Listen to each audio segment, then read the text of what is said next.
Welcome to Dr. Creepin's Dungeon.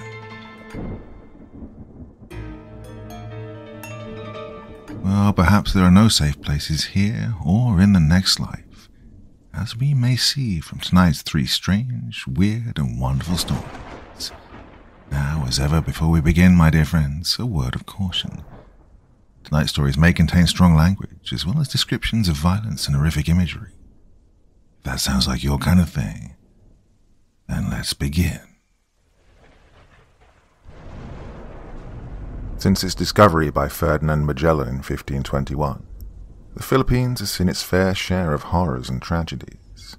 From the oppressive 300-plus year rule of the Spaniards, to the brutal occupation of the Japanese during World War II, the soil of the some 7,000 islands that dot the Philippine archipelago have been soaked in the blood and tears of countless Filipinos who wanted nothing more than to live peaceful lives. One of the darkest periods in the country's history occurred from the early 1970s up to the late 1980s. You see, in 1972, then-President Ferdinand Marcos formally placed the Philippines under martial law. This period was what many considered to be the lowest point in the country's history. While some revisionists and pro-Marcos factions still contest such a claim to this day, the consensus is that this martial law period saw various atrocities committed upon the Filipino people.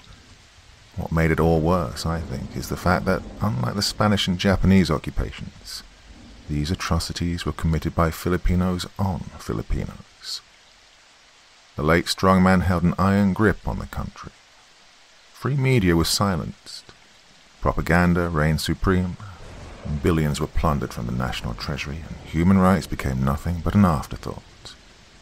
Records are, at best, difficult to come by, but some tallies point to over 3,000 extrajudicial killings, more than 35,000 documented cases of torture, innumerable enforced disappearances, and over 70,000 incarcerations.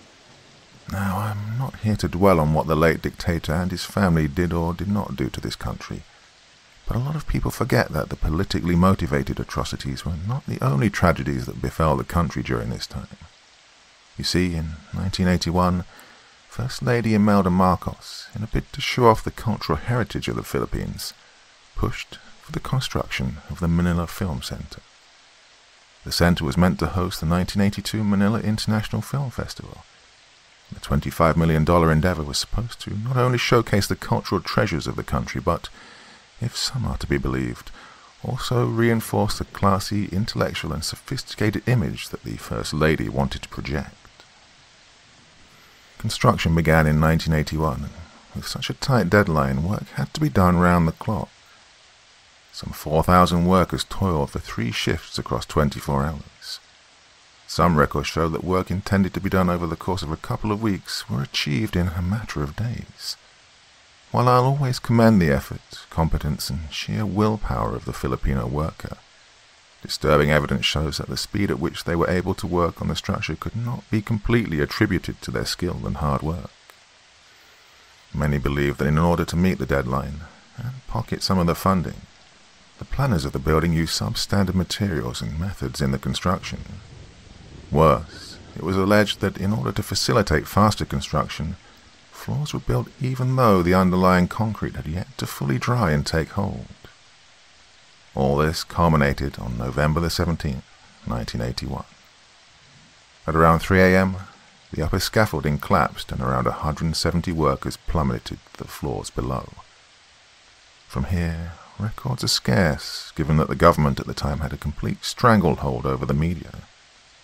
As such, it may well have been in their best interest not to divulge the true extent of the losses to life and property. Many have stated that the higher-ups sought to cover up the whole thing. In fact, rescuers, ambulances, and media personnel were only allowed on site some 9 hours after the incident, at which point many of the victims were already dead, having either been crushed by falling debris, killed by the impact of the fall, or as some witness accounts state, impaled on the steel bars below. One of the more grisly yet enduring legends regarding the film center revolve around what was done to those workers who fell from the scaffolding. It's a widespread belief that, in an effort to meet the 1982 deadline and to save face with the people, the entire accident was covered up quite literally. It is said that construction was made to continue on the building. When asked what should be done about the bodies, workers were told to simply build over them. Many believe that the deceased, and even some survivors, were buried alive in wet cement so that the construction could proceed as scheduled. Whether or not this is true is anyone's guess.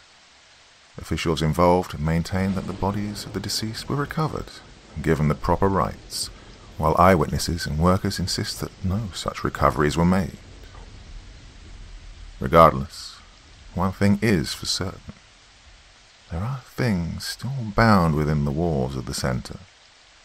Patrons, workers, urban explorers, and ghost hunters all insist that they experience paranormal activities, ranging from seeing shadowy figures to hearing unnatural sounds during their stay in the building. Even the grounds around the center seem to possess such horror, since taxi drivers passing by have reportedly seen and at times picked up passengers looking bloodied and distressed, only to find the back seat of their cabs empty upon checking again. So, it's 2016, and I am a few months from finishing my first year in college. One particular class required us to group ourselves and make a documentary about anything in the city of Manila. We were a group of 5, consisting of myself, Rex, a high school friend of mine who also went to the same college, Tina, a rather shy girl, Modo, a loud upperclassman who was in the same course as Rex, and Kat, a similarly loud and brash girl who, I swear, cursed more than anyone I had ever met. After much deliberation, we decided on making a horror documentary, akin to shows like The Most Haunted Places on Earth, starring Linda Blair. Given that our school was located near a number of historical sites, we decided to narrow down our choices to 2. The chapel in our very own school, where hundreds of priests were said to have been beheaded during the Japanese occupation, and Fort Santiago, a nearby fort built by the Spaniards in the walled city of Intramuros. We eventually decided on the latter since we felt that we get bonus points for going out of our comfort zone, as well as the fact that Fort Santiago was a renowned historical site in the country. Now, a little backstory might be in order. Fort Santiago was a garrison constructed by the Spaniards during their occupation of the Philippines. It served as a military installation and a prison. In fact, Fort Santiago once held José Rizal, the Philippines' national hero, before he was executed in the nearby Luneta Park. During World War II, it served the Japanese a similar function, and hundreds of both Filipino and American citizens, combatants and otherwise, were said to have been imprisoned, tortured and killed within the walls of the fort. Seems perfect for a history class documentary, no? Well, we thought so. That's why a week later we all got into cabs and made our way to the walled city of Intramuros to film what we thought would be an A+ documentary. Intramuros itself is magnificent to say the least. It's a city within a city. Towering walls of stone separate it from the rest of Manila. Stepping inside is like stepping into a time machine. Cobblestone streets as far as the eye can see dance and weave across the city. Similarly made stone houses and buildings dot the sprawling grounds, many of which have been beautifully preserved and now function as museums and tourist spots. Horse-drawn carriages called calesas can be seen everywhere, the hooves of the horses making a distinct sound as they strike the stone streets.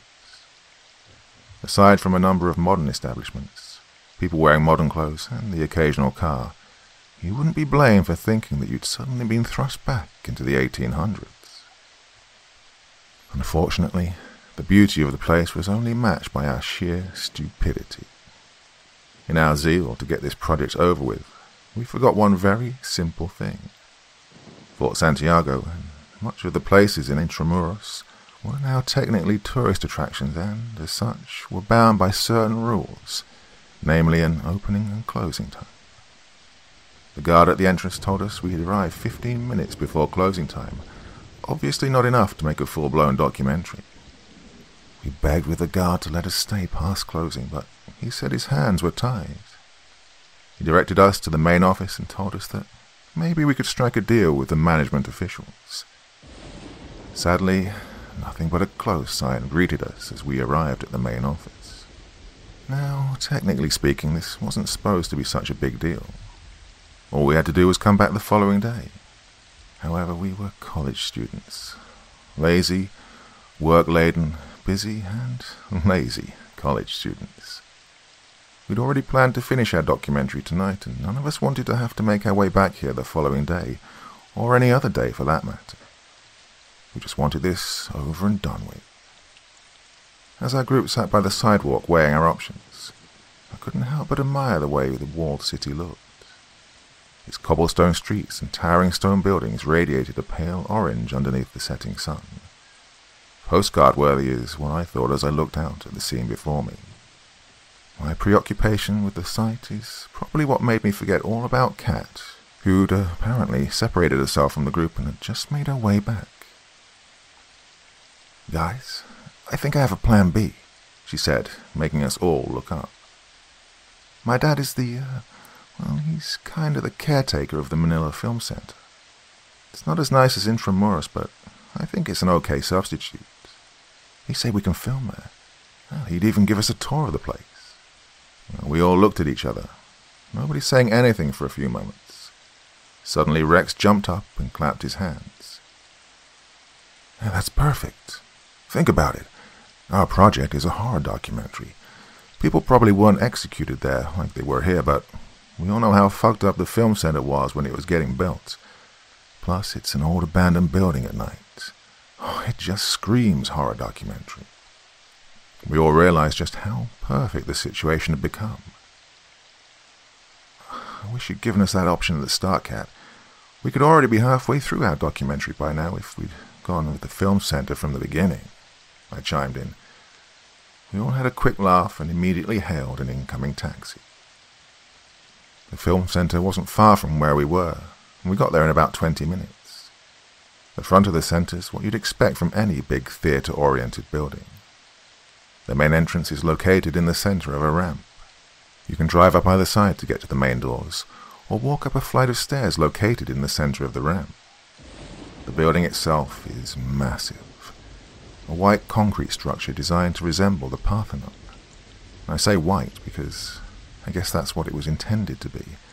But given the many years the building has left to rot and fester, you could clearly see dark green, almost black trails of mold and watermarks running every which way across the once pristine white walls. When we got down, I realized that I could finally ask a question, which had bugged me about the place for the longest time. "Kat, what does amazing show mean?" Referring to the red and blue letters which spelled amazing show above the entrance. Kat laughed and gave what was probably one of the biggest surprises of the night.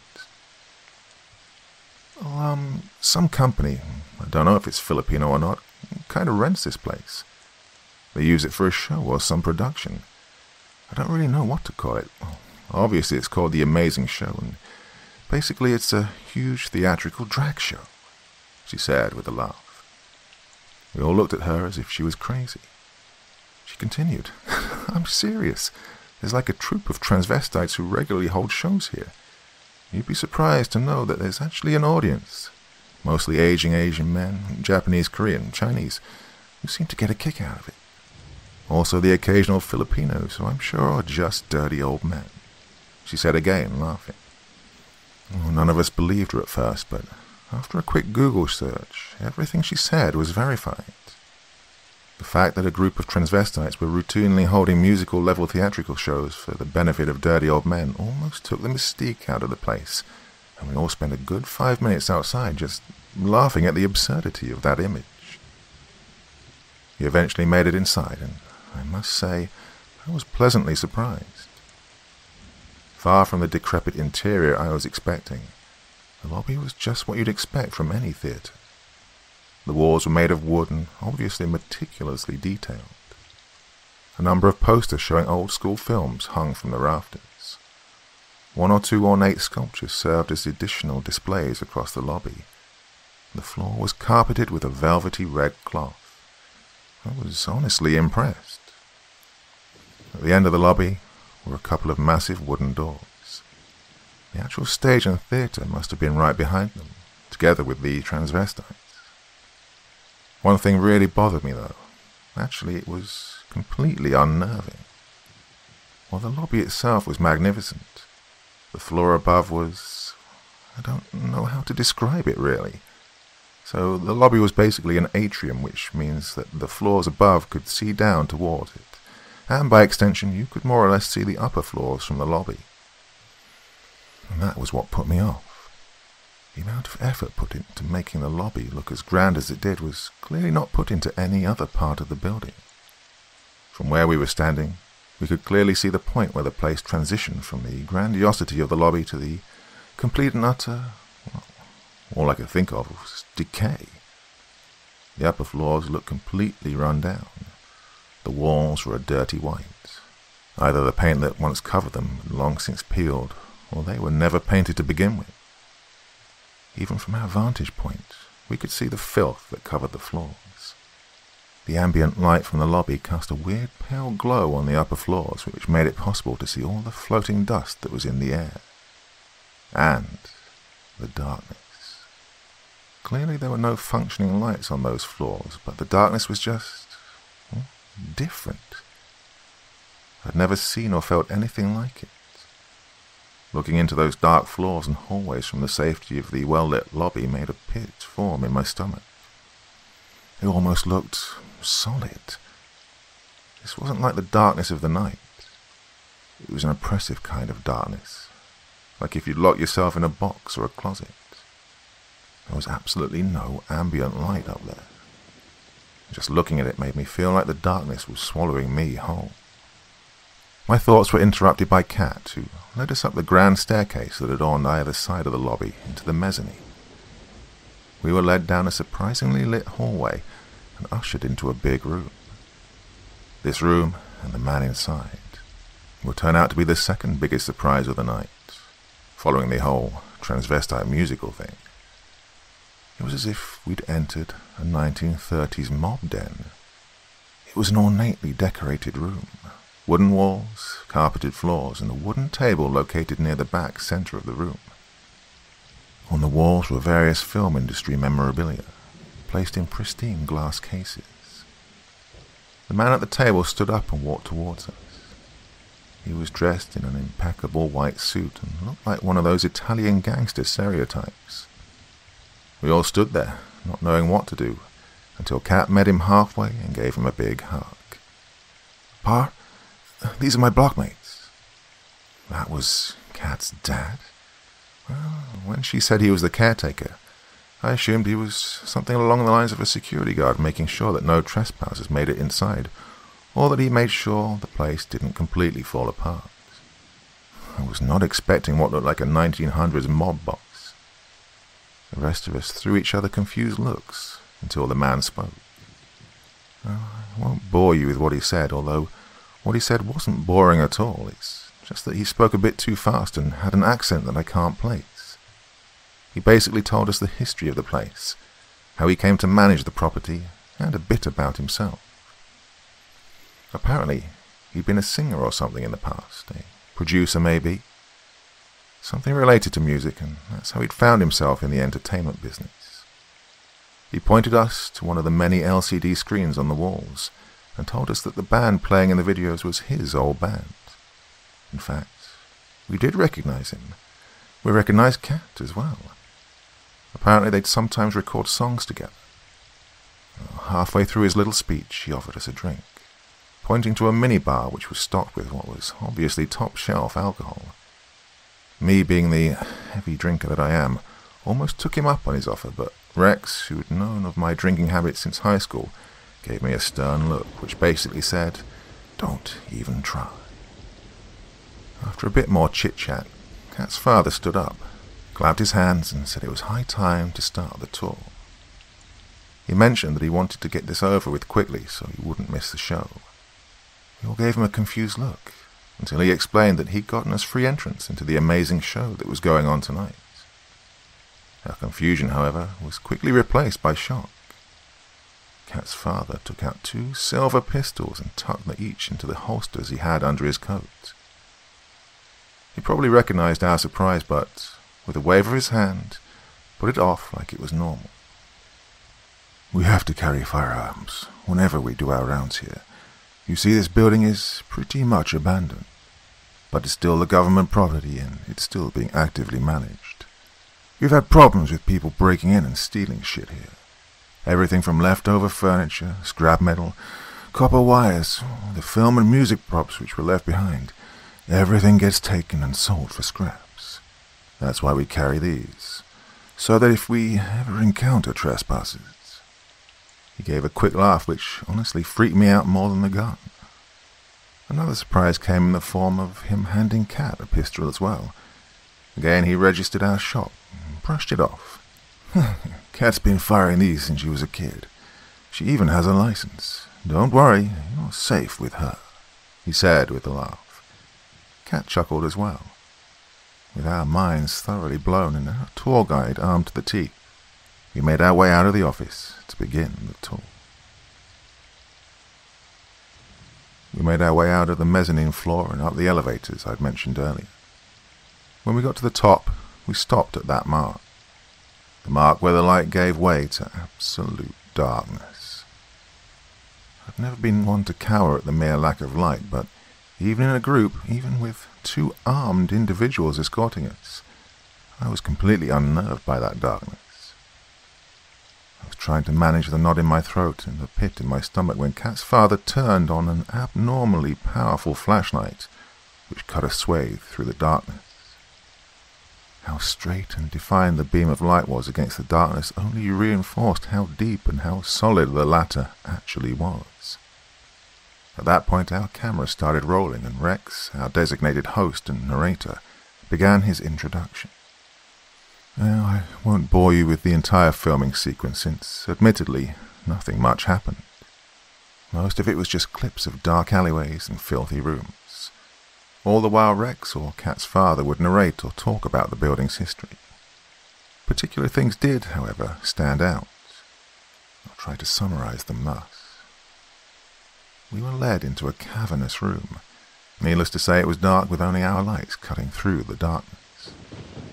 Kat's father led us to one corner of the room and said, "Stay quiet for a bit. See if you get anything." We did as we were told and stood in a half circle for a minute or so. Rex asked what this was all about, and Kat's father explained. "This is a part of the original top floor which collapsed. They had it patched up so that the roof could be set in place. This very spot used to be one of the gaping holes where the workers plummeted to their deaths. A few floors below us is where a lot of their bodies ended up, many of which were never recovered since the construction crews were ordered to continue with the work. They basically just poured the cement over the bodies, some of which people say were still twitching up to the point that they disappeared beneath the liquid concrete. Actually, that's the spot down there, facing the stage, the first few rows in the left-hand most side." We all gawked at him. Tina seemed to regain her composure first and asked what was probably on all of our minds. "So, the actual theater, where people actually sit for the shows?" Kat's father cut her off with a chuckle. "Yep. Actually, the ghost hunters who came here always say that the area is where most of the ghosts can be felt. Audience members even say they see moving shadows in the corner while the shows are ongoing. Only a few feet of concrete actually separate the audience members seated in that area from what we can assume to be tens, if not hundreds, of bodies sealed away underneath." Rex found this bit of information perfect for our documentary.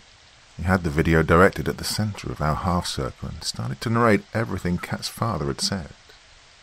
Well, I wasn't needed for this portion, so I made my way up to meet with our escorts. Something about that room just seemed off. We were led into another room, this time much smaller than the others. It was basically the size of a small condo unit with no windows and what seemed like scorched walls. For its size, the room itself was actually filled with a lot of garbage. Well, I say garbage because everything was just dusty and strewn about, but upon closer inspection, one might actually see why people would be willing to break into this place to pilfer stuff. All across the floor, leaning on the windows, in boxes by the corners, were film memorabilia. I counted no less than 17 old-school movie posters. Now, these obviously weren't your usual high-resolution printed posters. These were made at a time when posters had to be done by hand. A lot of classic Filipino film posters were scattered all over the room. I even recognized some of the films they depicted as being those my parents would often talk about. Aside from that, you had a number of costumes just lying around. There was also an old-school projector just sitting there on a table in the far end of the room, and still attached to it was a film reel. No doubt one of an old movie as well. It may have all seemed like garbage, but no doubt these items could fetch a decent price if sold to collectors. On the far corner also sat a mattress, a decrepit one at that. It was blackish brown and torn all over. Someone, I don't remember who, jokingly asked if it was being used for naughtier purposes by the groundskeepers. Kat's father, however, explained the history behind the room. This is where the old janitor used to live. You see that mattress there? He died right on that mattress. Apparently he'd somehow broken his back while on that mattress, and seeing as how this was in the days before cellular phones, he had no way of letting anyone know what had happened to him. When they found him, he was already in a state of decay, and given how humid this country can get, you can bet that the guys who found him parted ways with their lunch soon thereafter. Actually, if you look closely, you can sort of see the outline his corpse left. He basically melted into the mattress after all. He said that last bit with a little laugh. We weren't sure if he was kidding or not, but nobody was going to stick their face right up to the mattress to find out. Much of the tour involved pretty much what one could expect from a dilapidated building. Aside from those 2 key rooms, most of our footage just featured long, dark hallways with narrations being made either by Kat's father or Rex. Our tour soon ended and we made our way back to the lobby of the theatre. I'm pretty sure I was the only one to let out an audible sigh once we were back underneath the glow of the chandelier, but the look on everyone else's face, the armed escorts included, betrayed the relief that they also felt. After concluding the documentary, Kat's father escorted us into the actual theatre, where the amazing show was about to begin. Surprisingly, the theatre was pretty packed. Given the nature of the building and the type of show it was hosting, I honestly expected us to be the only people there. I was shocked to see that more than half of the seats were filled, mostly by aging men who looked like the kind I'd be very wary of having my daughter around. The show itself was, forgive me for the wording, amazing. This wasn't some drag show you'd expect to see in some seedy dive bar. I've seen actual plays on Broadway, and the production value of this show could just as easily match any theatrical show I'd ever seen. The stage was decorated with massive props resembling the face of a Victorian-era street.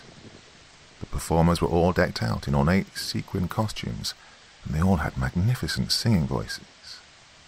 The choreography of their dances was top-notch as well. In fact, from the distance that we were sitting, one could even consider the performers beautiful or sexy. It was only when they actually made their way closer did you realize that, yep, these were guys. And of course there's absolutely nothing wrong with that, mind you. The performance ended and we all made our way to the exit. We thanked Kat and her father profusely for hosting us, and made our way to the dark street below. Modo, Tina, Rex and I were standing by the sidewalk waiting for a cab to pass, when Rex suggested that we go for a drink or two as a form of pag-pag. For those unfamiliar, pag-pag is a kind of traditional superstition wherein one who comes from a wake or funeral should first make a stop anywhere before going home. It could be at a bar, a restaurant, convenience store, hell, even just a gas station. The idea behind it was that if you didn't make such a stop, the spirit of the deceased you visited would follow you back home. I'm not one to turn down a couple of drinks, but I was pretty exhausted from the day's events, so I declined his offer.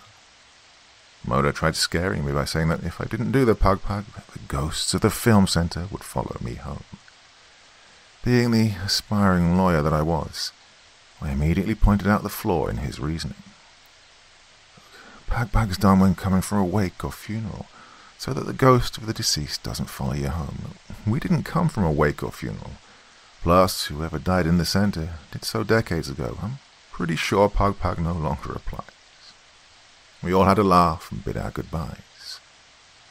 I let the three of them take the first cab we hailed, and after a few minutes, I was in a cab of my own, making my way home. I don't remember much of the ride home, or what I did when I got back, for that matter. All I know is that, around 2:20 a.m., I was jolted from my dreamless sleep by an acrid stench. My first thought was, naturally, fire. My father's a bit of a nagger and would always nag me about making sure I don't burn down the house. It didn't matter if I was cooking on a stove, plugging in the microwave, or even just lighting a cigarette. I'd always be met with a cascade of reminders about not burning the house down. Naturally, being the hard-headed sob that I am, I'd always play off these warnings, but lo and behold, when faced with the prospect of roasting in my own house, those warnings came back to the forefront of my mind. I rushed to the kitchen to see if that's where the smell was coming from. To my surprise, I was met with nothing. Aside from food that had probably been left out for me, no, nothing was burning in the kitchen. All the appliances were unplugged and the gas was off. I immediately checked my smoking area to see if I'd forgotten to stub out one of my cigarettes. Again, nothing. At this point, I was starting to think that it was all in my head. My imagination was running wild after having been woken from my slumber so suddenly. I decided to have a smoke to calm my nerves. The irony of smoking to calm my nerves after having said nerves frayed on end by the prospect of dying in a fire is not lost on me, but hey, what are you going to do? I sat down and lit a Marlboro Red, hoping that the tough yet oh so familiar taste would bring me back to my senses. An overview of the room I was in should be in order. You see, the room itself was not entirely closed off, which is why it was perfect as a smoking area. It was a relatively big room, not a bedroom type, mind you, but large enough to have a table, 2 chairs, a rocking chair, a bunch of old antiques, and its own restroom. In fact, the restroom was what we'd normally allow guests to use. Both ends of the room were also relatively open. The front end was simply closed off from the garage by a gate, a mesh sliding door and curtains. Next to the bathroom was a small staircase, maybe 4 or 5 steps down, which led to the garden through the basement of the house. Now, I know cigarettes are bad for you.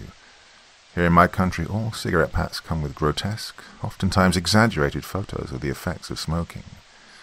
Open sores, tumours, and various other reminders of what could befall a smoker adorn each and every pack. That being said, I think every smoker will agree with me that sometimes you just have to light one up. The calm that first hit brings you is something just so surreal. The 7 minutes or so each cigarette takes from your life, allegedly, is oftentimes a fair trade for the momentary peace one experiences while huffing and puffing on a cigarette.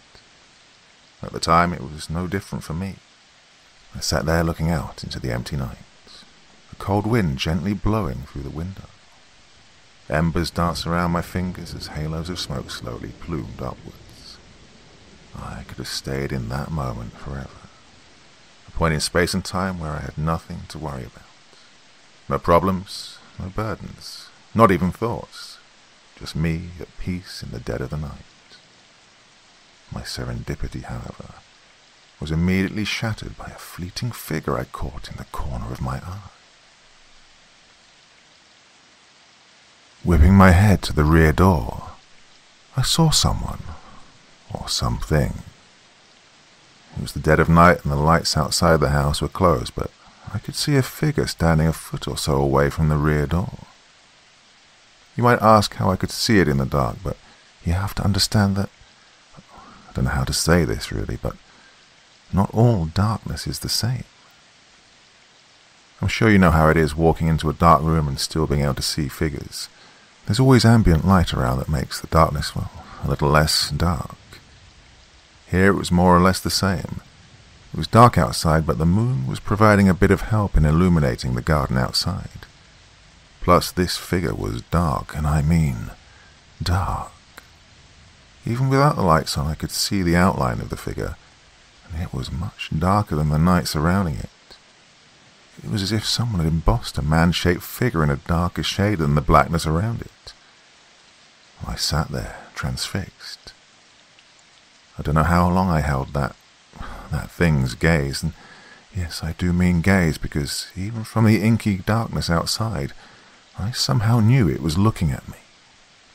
What jolted me from my hypnosis was the ash from my now finished cigarette falling on my lap. I winced at the brief but searing pain in my leg and brushed the ash off. My gaze immediately went back to the outside gate, but it was gone. I rushed out of the room and flipped the switch for the outside lights. I was half expecting the man to still be there, a burglar or something, waiting to break into the house. But the garden was empty. It must have taken me no less than 10 seconds to open the lights and get back to my spot, but the figure, or whatever it was no longer there. There was no way anyone could have fled from sight in that short a time, given the overall layout of the house, but somehow, whatever I'd seen had vanished. Now completely unnerved, I left that room, making sure to lock both the sliding and the mesh door leading to it, and made my way to my room. There I lay in bed, covered up to my nose in my thick weighted blanket. I listened intently for any sound of movement outside. At the time, I thought maybe it could have been someone trying to break in, but given my uncertainty about what I'd seen, and the certainty of safety given that each door and window in this house is heavily padlocked or deadbolted each night, I refrained from waking up my parents. I thought that only when I was sure it was someone outside would I wake them up. At that point, the problem would no longer be mine, but between whoever was outside and the business end of one of my father's many guns. 1 minute turned to 5. 5 turned to 10. 10 turned to 30. And I heard no movement outside. No indication that there was a soul up at this ungodly hour. At some point, I don't know when really, my eyes started to get heavy. Oh, I'm sure you've all experienced slipping into the sweet embrace of sleep, that small gap between consciousness and unconsciousness when you know sleep is about to set in. That small transition from the reality of your room to whatever fantasy may lie behind the lids of your eyes. In that moment you're not really thinking, not really moving, just waiting for the slumber to take hold. I found myself in that position, that almost drunken, hazy feeling of not really knowing what's going on around you and not really caring because any moment now you'd fall asleep. I could feel it. A second or two more and I'd be asleep. The cool air blowing from the air conditioning unit and the snugness offered by my weighted blanket all conspired to bring me closer to sleep. But just as I was about to give in to such comforts, a familiar smell wafted up my nostrils. That horrid, acrid stench that had initially woken me up some hours ago. I'd like to say I bolted from my bed, but I couldn't. I don't know if it was sleep paralysis or something, but I just couldn't move. The stench intensified and I could actually feel some irritation in my nose, something like sand or dust. And then I saw it. Again, out of the corner of my eye, I could see a figure. I couldn't move, but this wouldn't be a problem since the figure carefully, slowly, painfully made its way to the foot of my bed. When it was squarely at the foot of the bed, I could see it in all its horrific glory. It was a man. I'd wager maybe 130 to 140 pounds, heavy, standing at maybe 5'7" tall. He was wearing faded jeans, a loose white shirt, and a hard hat or helmet of some kind. His clothes were tattered. His entire body was covered in some kind of dust or soot. His face was grotesque. His eyes were dead, cloudy and milky, but still showing the redness of being bloodshot. The left side of his face was caved in. You could actually see the fragment of bone which lay sunken in the center of his cheek. His nose it was gone, replaced by a disgusting cavern in the center of his face. His lips were parted and revealed black and yellow teeth. What caught my attention the most was his hat, or what was left of it. The left side of the hat was almost completely destroyed. Underneath, I could see a massive gash in the man's head. It looked like he'd fallen right on his head and it split upon contact. Actually, it looked more like someone had taken a large blade, a machete maybe, and brought it down hard on his head. The gaping wound oozed a viscous black liquid. At first I thought it was blood, but having been a martial artist for most of my life, I knew what bloodied wounds looked like, and this couldn't have been that.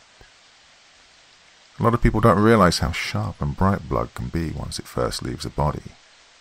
It's only when it has time to oxidize does it take on the dark crimson the movies have all shown us. This liquid was thick, like honey, but black as the night sky outside. His chest seeped the same dark liquid from a large hole carved out of the left side. The hole itself was jagged with skin, muscle, and bone matter jutting outwards. Either someone had actively ripped out a chunk of this man's chest, or he was impaled by something from behind.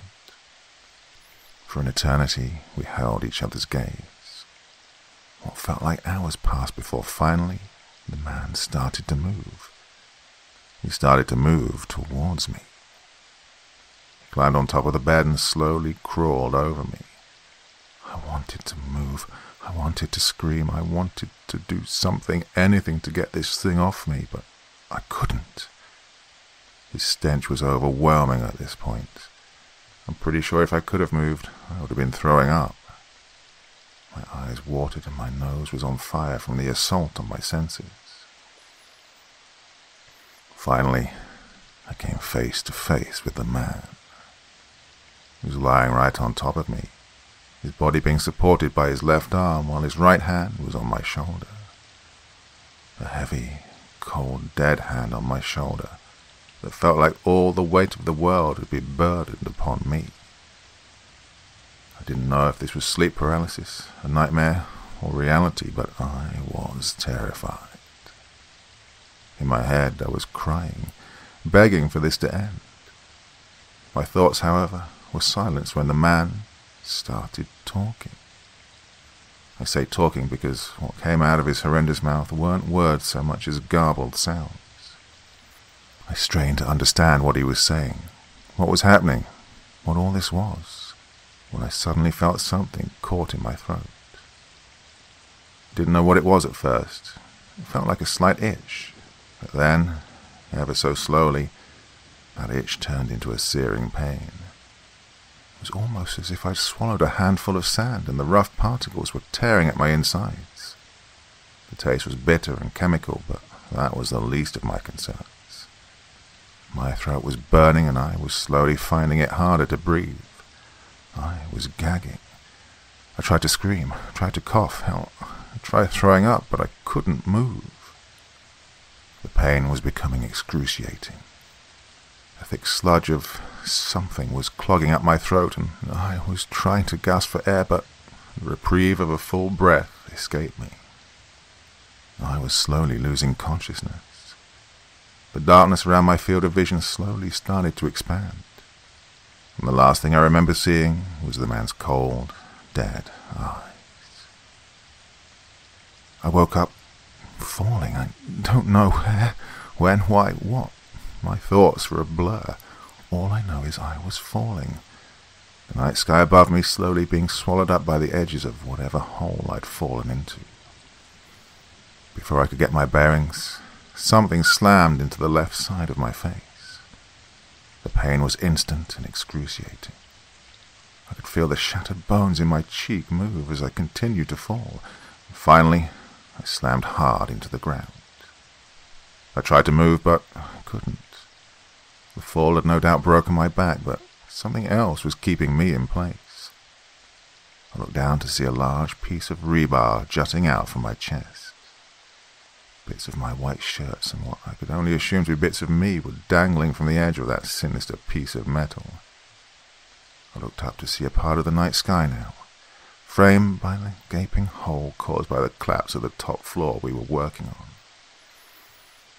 I saw a bit of the scaffolding jutting out from one of the lower floors, no doubt the same scaffolding that I'd struck with my face on the way down. All around me I could hear chaos. The sound of debris falling resonated throughout the chasm that had consumed me. I could hear people, voices, familiar voices, screaming, crying, cursing in agony. I tried to talk, but all I managed to release was a vile mixture of blood and whatever dust I'd swallowed from my tumble. I lay there, listening to the people around me, none of whom I could actually see. After a while, the noise started to die down. At first, the cacophony of sounds just seemed to get a bit softer. Over time, however, all the noise ceased. All I could hear was the intermittent sound of rocks slowly crumbling around me. Hours must have passed until I heard more voices. Voices not around me, but some distance away. I couldn't understand what they were saying, but I could make out some of the words. No time. Still have a deadline. Survivors. Can't let the media. What do we do now? Cover it up. It might still be alive. Pour it over. Continue. They won't know. Hours more passed before I finally felt something other than the pain radiating around my body. At first it just came in drops, then trickles. Now it was raining down all around me. A thick, clumpy liquid feel on my face. I knew from experience just what that was. Liquid cement. In a matter of minutes I was covered in it. The cement was being poured from massive tubes lying in the top portion of the hole the collapse had made. I tried to scream, tried to tell them that someone was alive down here, but my meek cries were drowned out by the sound of the cascading cement. I screamed and screamed, but to no avail. And soon the cement was up to my face. The rest of my body lay submerged in the viscous substance. Already I could feel the weight of the liquid constricting my body. I tried one last desperate scream, but that just gave the liquid the opportunity to enter my mouth. I choked on the thick substance slowly, making its way down my throat, and the pain was unbearable. My insides burned and I could feel the particulates shredding my insides. Pretty soon, I too was almost completely submerged. The cold, viscous substance slowly hardening and welcoming me finally into the sweet and welcome embrace of death. I woke up with such a jolt that I managed to fling myself right out of bed. Beads of sweat ran down my face as I gasped for air. I whipped my head around to get a bearing of where I was. I was in my room. The AC was still blowing and the TV turned on, but with the volume at 0. My nightlight basked me in its yellow glow of security. I lay crumpled on the floor for a good 5 minutes before I gingerly made my way onto my feet. I looked around and saw no scaffolding, no pipes, no rebar, no gaping hole in the sky, and, most importantly, no dead man. I listened outside. Nothing but a couple of chirps from extra early birds, given how upon checking the time it was only 5 a.m. How was it only 5 a.m.? Going through whatever I'd gone through had felt like an eternity. I sat at the foot of my bed trying to rationalize my ordeal. Was it all a dream?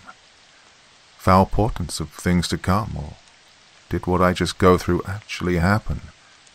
My mind was racing, 1,000 thoughts per second, only matched by what felt like the 1,000 beats per minute my heart was pumping. My head was throbbing, and I made my way to the bathroom to splash my face with cold water. When I looked up at the mirror, I was half expecting to see that dead man's milky eyes looking back at me. But all I saw was my reflection. My confused, exasperated reflection.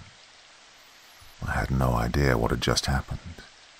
And just like any smoker who finds himself in a bind, I went out to light a cigarette to help clear my thoughts. It was around 5:15, and the sky was just starting to turn a deep bluish-violet hue, signaling the impending rise of the sun. More birds were now chirping. I could even hear some of my neighbors start to move about their houses. I couldn't wait for the sun to finally rise and wash away the darkness around me and the horrors it had brought with it. I took out another Marlboro Red and put it in my mouth, savoring that very first hit just as I lit the end with a match. I was starting to calm down, basking in the light embers dancing between my fingers and all too familiar wisps of smoke that rose from the end of the stick. Now, most smokers have a particular sense of smell. You do this long enough and your nose just becomes sensitive to particular kinds of smoke, if that even makes sense. Basically, you know what cigarette smoke smells like compared to other types of smoke. You can even tell if someone who's just walked into a room has had a cigarette. Well, there I was, enjoying the sweet, woody aroma of my cigarette. Mind starting to clear up, heart starting to calm down, hands starting to steady. I leaned back into my chair to await the rising sun. Somewhere upstairs I heard a door open. Most likely my mother getting ready to start the day. I was no longer the only soul awake in the house. I felt safe again, secure again. Just as I was about to put out my cigarette, the faint hint of an all too familiar scent wafted up my nose. That sick, acrid, burning smell that not only assaulted my senses, but made my nose itch with whatever particulates it carried. I didn't have time to think, to move, to act, or even to realize what was going on until I felt that familiar, cold, dead hand on my shoulder.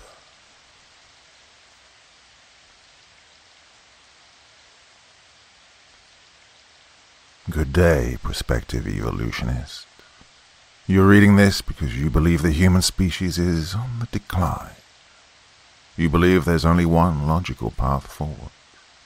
The human species must evolve. And you believe there's only one way to accomplish such a feat, through technology. The industrial evolutionists have heard your call and share your interest. We've spent years researching this issue and believe we've found a solution, a way forward. If you're interested in learning more, we urge you to follow the directions to this address. Lucas held the flyer between his fingers, skimming it over once again. It contained a bunch of preachy nonsense about the glory of the machines and whatnot. Parts of it didn't make much sense, and the flyer itself looked as if it had been made in Microsoft Word in 5 minutes. Fairly ironic considering it went on and on about using technology to its fullest, and reaping the benefits of doing so.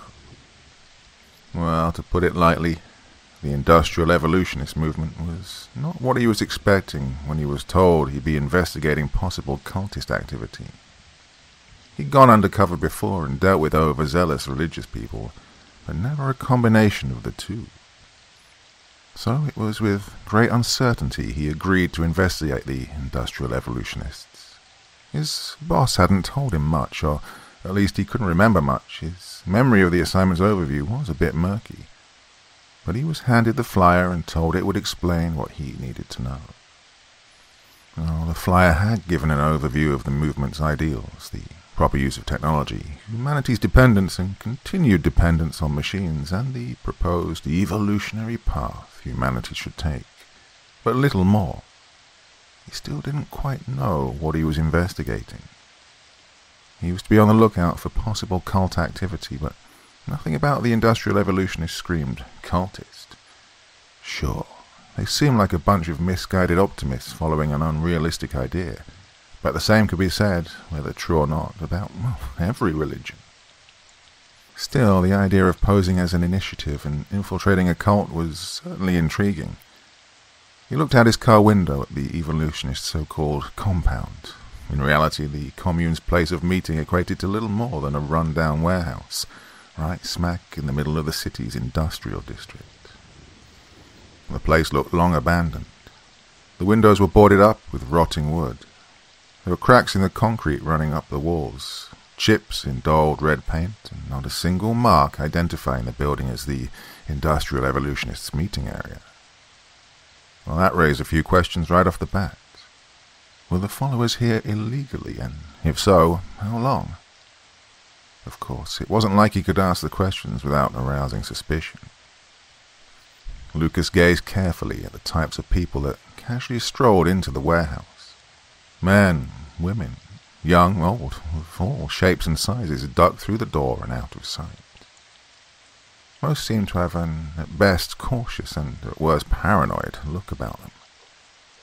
They shifted from foot to foot uncomfortably and consistently glanced over their shoulders, checking to see if they were being watched, which, in all fairness, they were. Lucas counted around 50 people before he stepped out of his car and into the cool night. The breeze nipped at the back of his neck as he checked the time. 11:50. Just about time for the meeting to begin. He pulled his coat up, his hat over his face, and thrust his hands into his pockets as he began to cross the street. He didn't make it far, however, before he felt someone crash into him from behind. He whirled around instinctively and saw a young woman, her head mostly obscured by a grey hood, smiling up at him in embarrassment. "Sorry," she exclaimed quickly.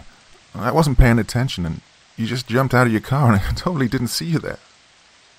Lucas smiled back calmly, wanting to have a friendly demeanor towards these followers. "It's all right," he said coolly. "Hey, I'm actually fairly new here. You part of the Industrial Evolution movement? I could use some directions and guidance if you could." He motioned to the warehouse, letting his words trail off. "Oh, no, I'm not. Well, I am, but I don't." She hurriedly fished a crumpled flyer similar to the one Lucas held out of her pocket. "This is my first meeting, too. I mean, I got this letter about a week ago, and it seemed kind of interesting, and I wanted to learn more, so, well, I came here. This is the right place, right? I mean, I know you just said it." "Well, assuming the address on that paper is correct, then, yeah, this is the right place." "Right, but I don't know, it just kind of seems gross.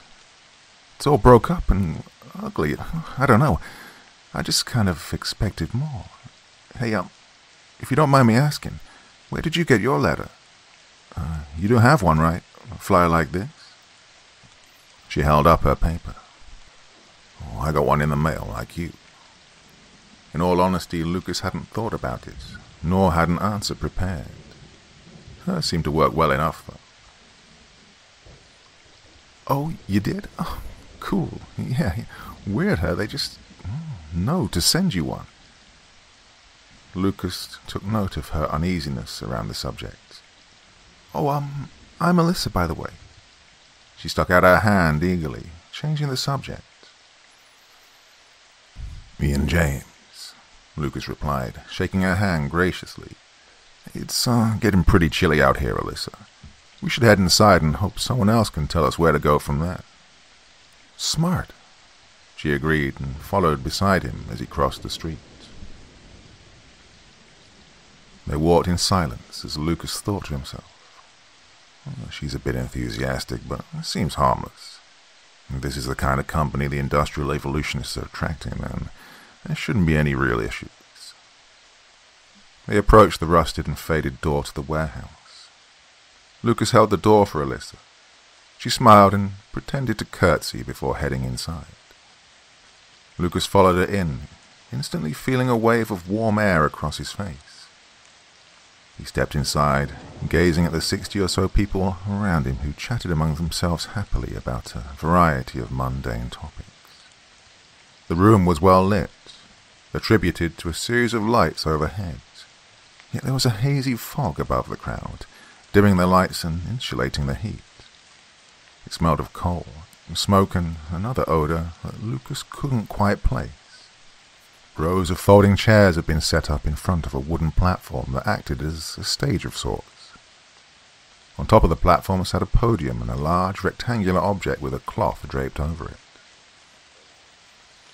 Lucas tried to make out any features of the object, but they were obscured by the cloth. The object was around 30 feet long and 20 feet high. The fog around the room seemed to emanate from beneath the cloth. "Ian." Lucas looked around the room and saw Alyssa sitting down, patting a seat next to her. She'd since removed her hood and let her long brown hair flow down her shoulders. Lucas made his way over to her and sat down, deciding it best to try and blend in instead of immediately asking questions to the other followers in the room. A few of the other people had sat down as well, scattered amongst the room, but most stood around in groups. Lucas listened in to some of the nearby conversations. "Oh, who do you think it'll be tonight? I'm going to volunteer, but I doubt Father Mason will select me." "I see there are some new people here. It's good to see that the movement has expanded its appeal. God knows we all need them." "Sacrifice. No, it's a merging of one being into another. Sacrifice is too broad a term." That last one made Lucas a bit wary. Most casual conversations didn't revolve around the term sacrifice. He wished he knew what led up to that line, but couldn't directly ask without raising suspicion. Something was wrong, but he didn't have any evidence or idea as to what was wrong. He didn't let this concern show on his face, however, instead staring straight ahead, emotionless. After a good while, he turned to Alyssa, who'd been humming an uneven tune to herself amidst the commotion. "So," he began, catching her attention, "do you know anything about the Industrial Evolution movement?" She scratched the back of her neck and paused before answering. "Not much. I read what the letter said and decided to do some further research over the internet, but, well, that's about it. I get the gist about what the movement's about, but not much more than that." "Oh, really? What did you find online?" "I didn't even think to look anything up." Truthfully, Lucas had done extensive research over the internet, but had been unable to find any mention of the industrial evolutionists. He was surprised and a bit suspicious that Alyssa had dug anything up. "Well, as you can probably guess by the name, it's an extension of the Industrial Revolution, or at least the basic idea of the revolution. Machinery revolutionized and continues to improve the human lifestyle, so..." Wait, no, that's a bad way of putting it. Okay, so think of it like this. Machinery is a natural extension of humanity and thus should be the focus for advancing the human species. It's the next step in evolution. Does that make sense? "Sure." "Good. Well, that's the core belief behind the movement. There are some..." Her tone grew uncomfortable. "Other parts of the movement centering around the worship of some grand machine entity, but I didn't think that was really..." Now Lucas was interested. "Hang on. What kind of worship? Tell me about this entity." "Oh, a name kept popping up as I read through the articles. Societies. I don't really know anything else."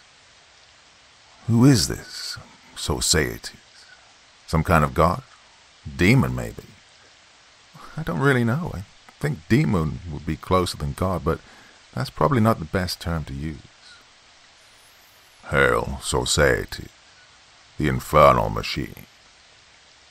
Lucas and Alyssa turned to the voice behind them and saw an older, grimy man coming towards them. His face was stretched wide in an eager grin and stained with sickly grey patches blotted all over.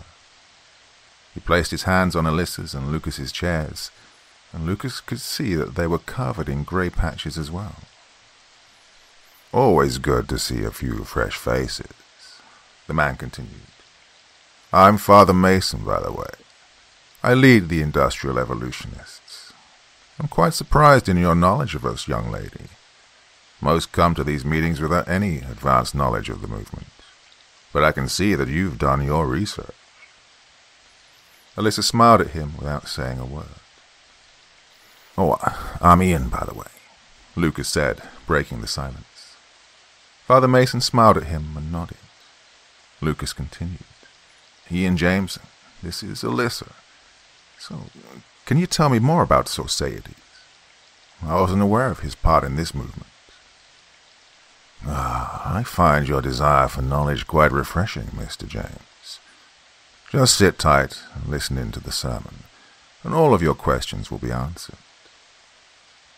Lucas smiled and nodded before holding out his hand. All right, will do. Well, I look forward to learning more about this movement. Father Mason shook Lucas's hand. As do I look forward to teaching it. It was nice meeting you two. I hope you stick around for the entire sermon. With that, he walked towards the platform, stopping every now and then to greet and chat with the other members of the crowd. Once he finally stepped onto the platform, a wave of urgency swept through the crowd, silencing them as they hurried to find seats. There was very little chatter left by the time Father Mason began to speak. Lucas sat intently, listening with great interest. He could certainly see the cult roots beginning to take form. Good evening, everyone. Father Mason's voice bellowed throughout the warehouse. I'm so glad to see that so many of you are here tonight. There are a few new faces in the crowd as well. That really warms my heart. To see that our little commune is visibly growing, well, it gives an old man hope. But you didn't come here tonight to listen to me ramble. You came here because you're concerned for the future of the human species. There were a few cheers from the crowd. Lucas stayed silent and leaned back in his chair. You're here because no one else has the courage to do what we do. You're here because the governments of the world have turned a blind eye to our plight. Your cries for assistance, your pleas for attention, your worries and concerns have fallen on deaf ears. These other so-called religious movements have turned you away.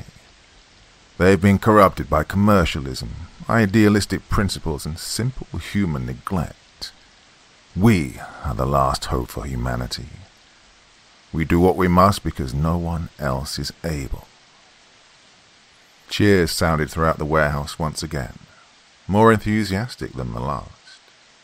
Lucas joined in as well, grinning despite it all. These people were obviously crazy. Taking them down would be no trouble at all.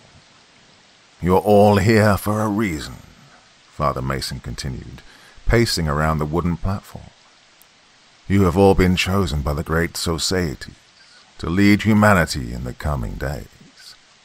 None of your appearances here are accidental. Father Mason seemed to glare in Lucas's direction upon uttering that line.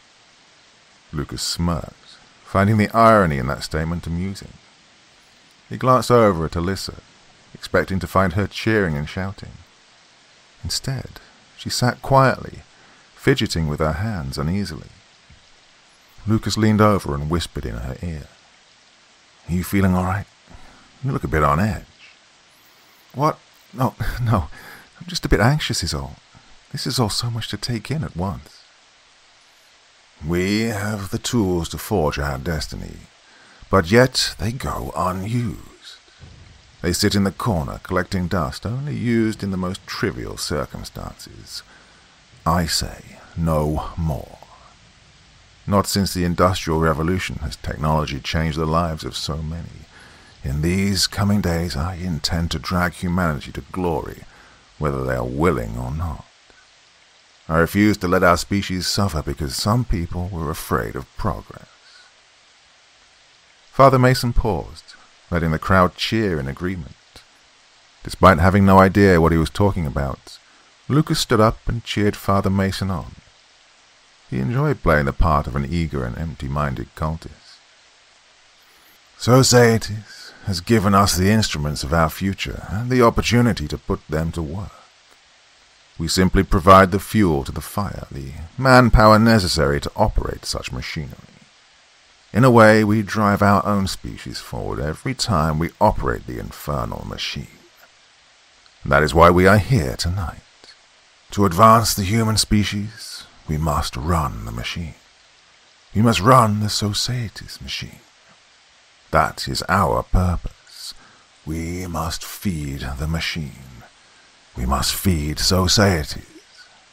We must let him complete his task. Amongst the praise for Societies, Father Mason removed the sheet from the object on stage, revealing a large mechanical contraption. It was a large piece of industrial machinery, a steel box full of numerous exposed, turning gears and cogs. Dials and gauges lined the side, next to a series of pistons and pipes leaking steam. Sparks danced from loose wires, and the fog that covered the room emanated from a smokestack near the top of the machine.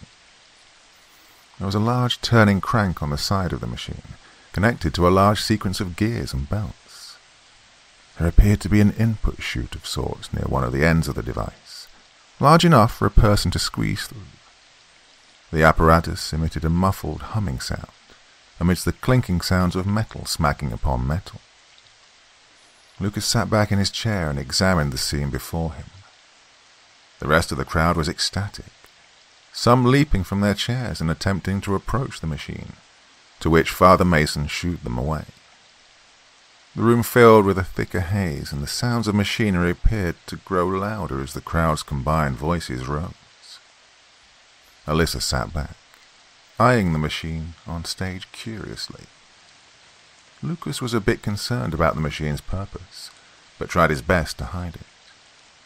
These people were harmless so far, but he worried that he knew the exact purpose of the machinery before him. Despite this, he resolved not to break his cover, no matter what happened next. If these people really were dangerous, then he'd need to play his cards right. Not what you were expecting, huh? Lucas turned to see Alyssa grinning wryly at him. Ian, I like you. I know you're new to this, but I really think you should leave. Some things are going to happen in the next few minutes that you want no part in. Lucas looked at her quizzically, afraid at what she was getting at. Nonetheless, he had to stay, regardless. Are you kidding? Just when it's getting interesting. No way, I need to know more. Alyssa hesitated, and then shook her head. There are forces at play here beyond you or me. You want no part in their quarrel. Before Lucas could respond, Father Mason began his speech again. And here he is, Societies, the infernal machine. Who among you, my brothers, is worthy of joining him? Who among you wishes to feed the machine? To use your body as a driving force in humanity's evolution? Who among you wishes to throw your body upon his gears and into the pits of eternity? Numerous figures in the crowd shot up, raising their hands and begging for the opportunity. Lucas sat still, breaking into a cold sweat as he dreaded what was going to happen. Father Mason gazed around the room, pointing at various followers and shaking his head.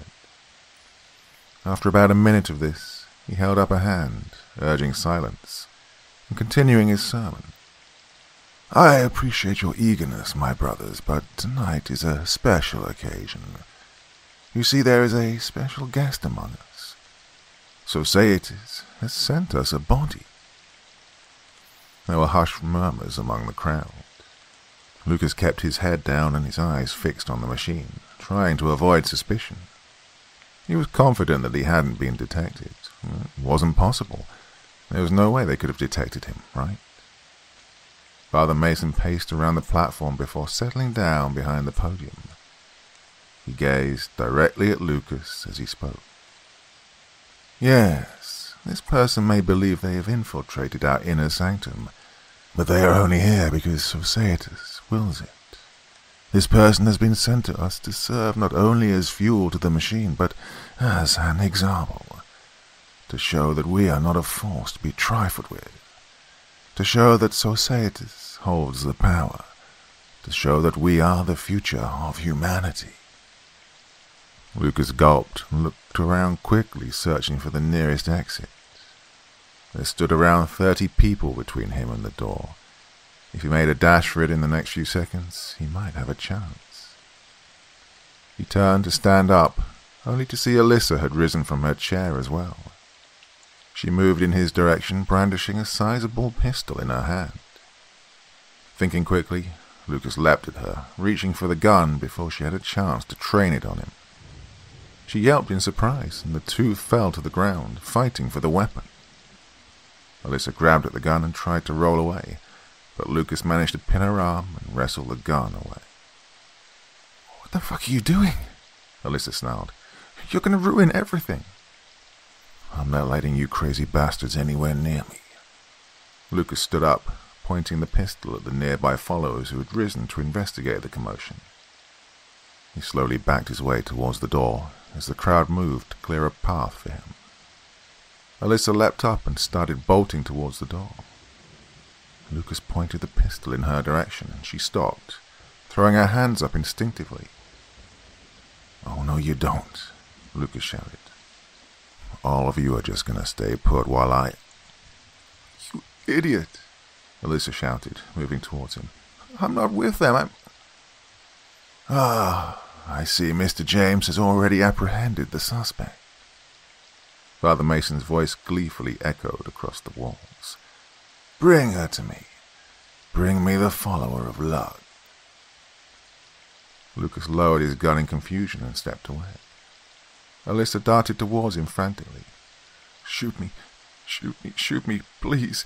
Anything's better than—" she shouted, but Lucas stepped further away, trying to make sense of the situation. The crowd converged on the two, shuffling past Lucas and towards Alyssa. She fought and kicked them away, but was soon overwhelmed by the sheer mass of people before her. She screamed and yelled obscenities at the men and women around her as they dragged her towards Father Mason. Meanwhile, Lucas received praise and pats on the back as those around him thanked him for disarming the Luddite. "Fucking machinists," Alyssa screeched. "You follow a false entity, a box of moving parts. May Lud curse all of you whores. Your machine is nothing more than that. A fucking machine. You achieve nothing but pointless death. You—" Four followers carried Alyssa by her limbs to Father Mason through the crowd, while the others stood to observe the chaos. Once there, they bound her arms and legs in rope and tied a piece of cloth around her mouth. She bit down and attempted to scream more curses at them, but Father Mason's voice overpowered hers. "It is true. What we have before us is a follower of Lud, a filthy Luddite, come to disrupt our actions and progress. This regressive serves as a reminder that Societas is not without his enemies, those that would impede his purpose. Lud, brother of Societas and the lesser of the two. This demon, this creature, this negative force cannot be bothered to confront the infernal machine directly, so he sends his minions to do his work for him.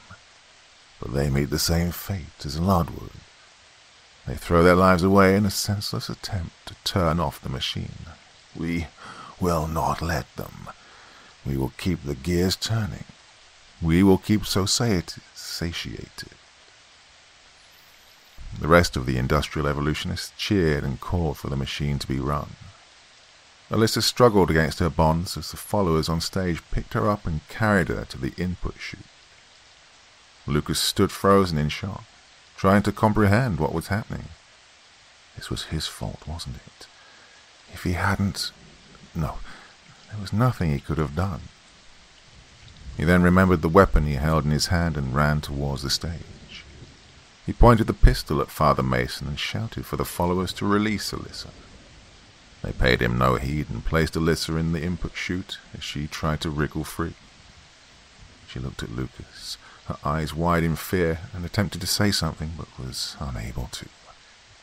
Father Mason moved towards the crank, but Lucas kept the pistol trained on him. Father Mason stopped and grinned at Lucas. "Mr. James, excuse me, Lucas, please put that down. Wait, don't look so surprised. The machine tells me many things.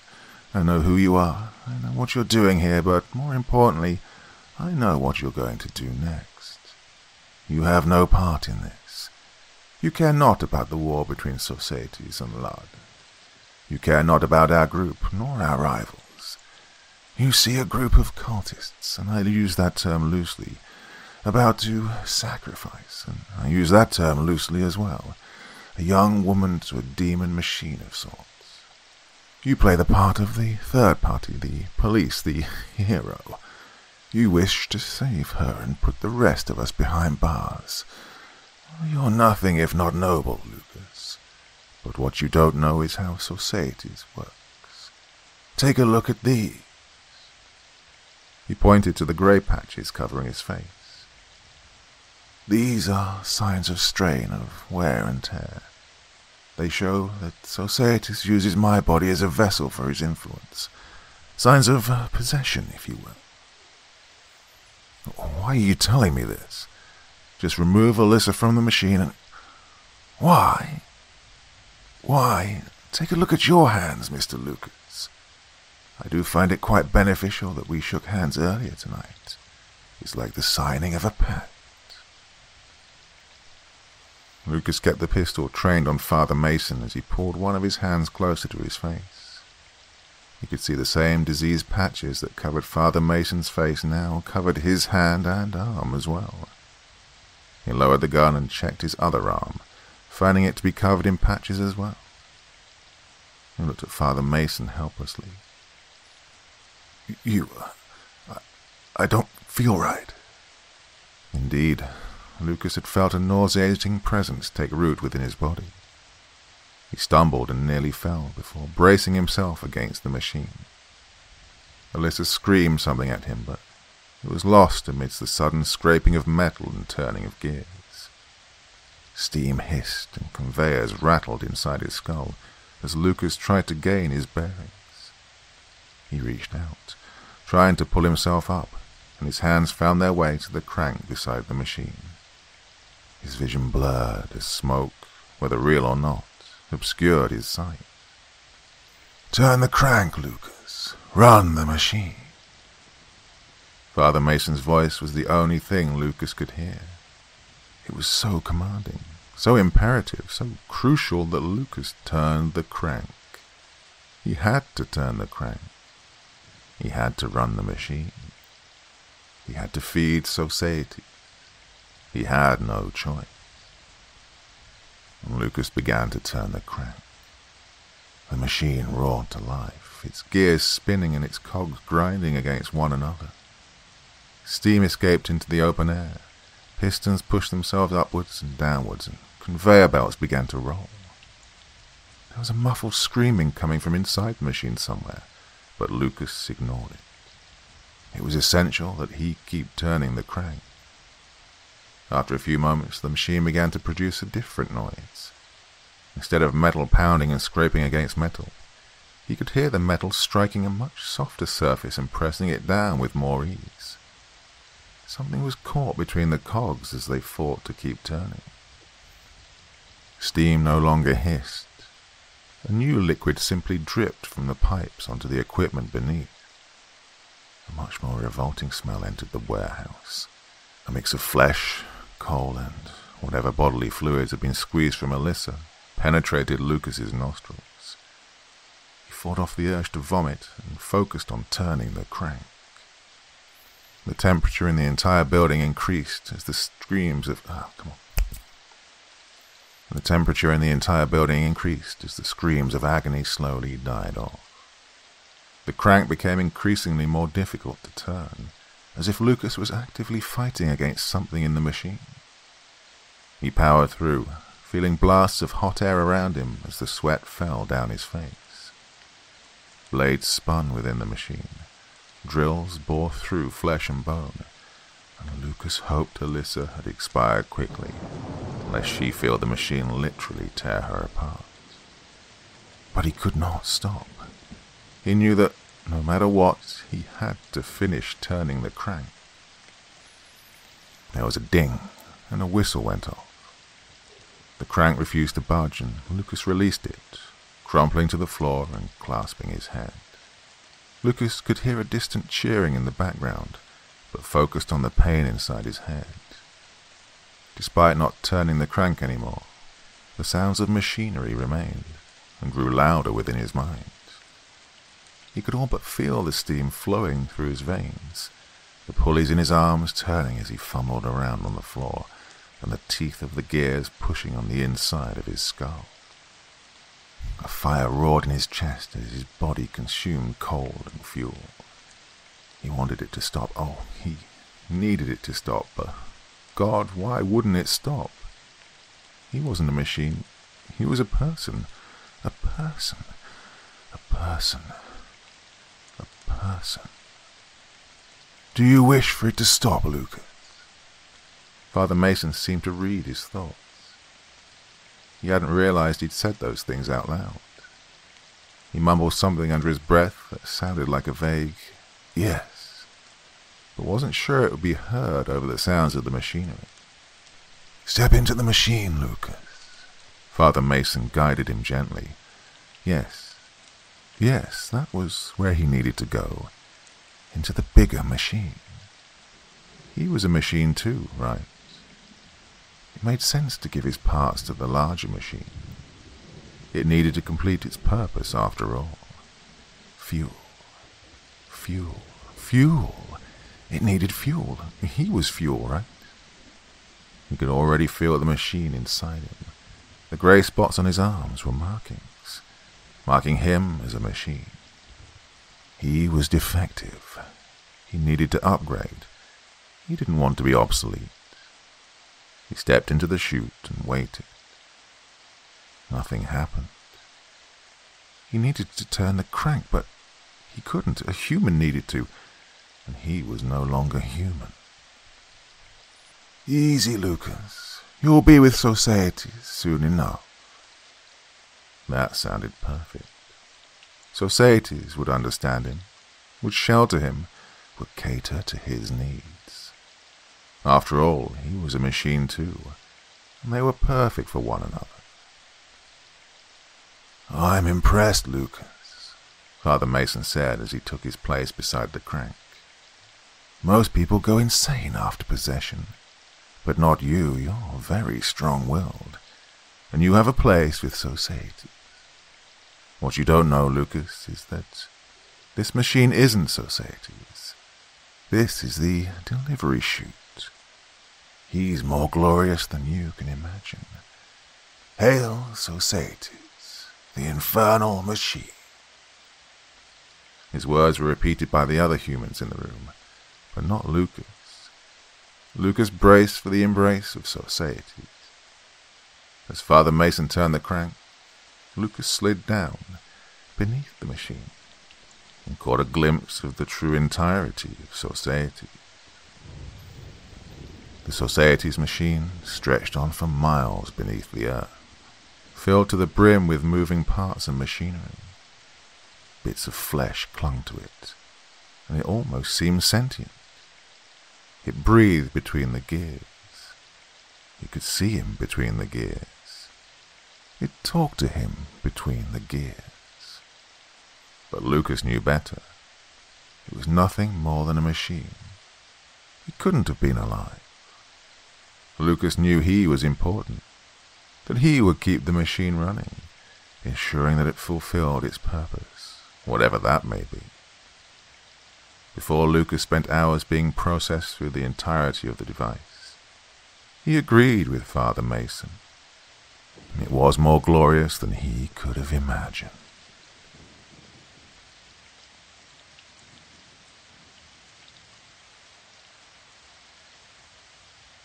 My name is Marcus Taylor. I work, or rather I worked, as a research assistant to Dr. Elizabeth Ford here at the Colton Institute. If you're listening to this, then you either work for the hospital, as I do, or you came across this recording by some other means. Either by chance or on purpose, it doesn't really matter.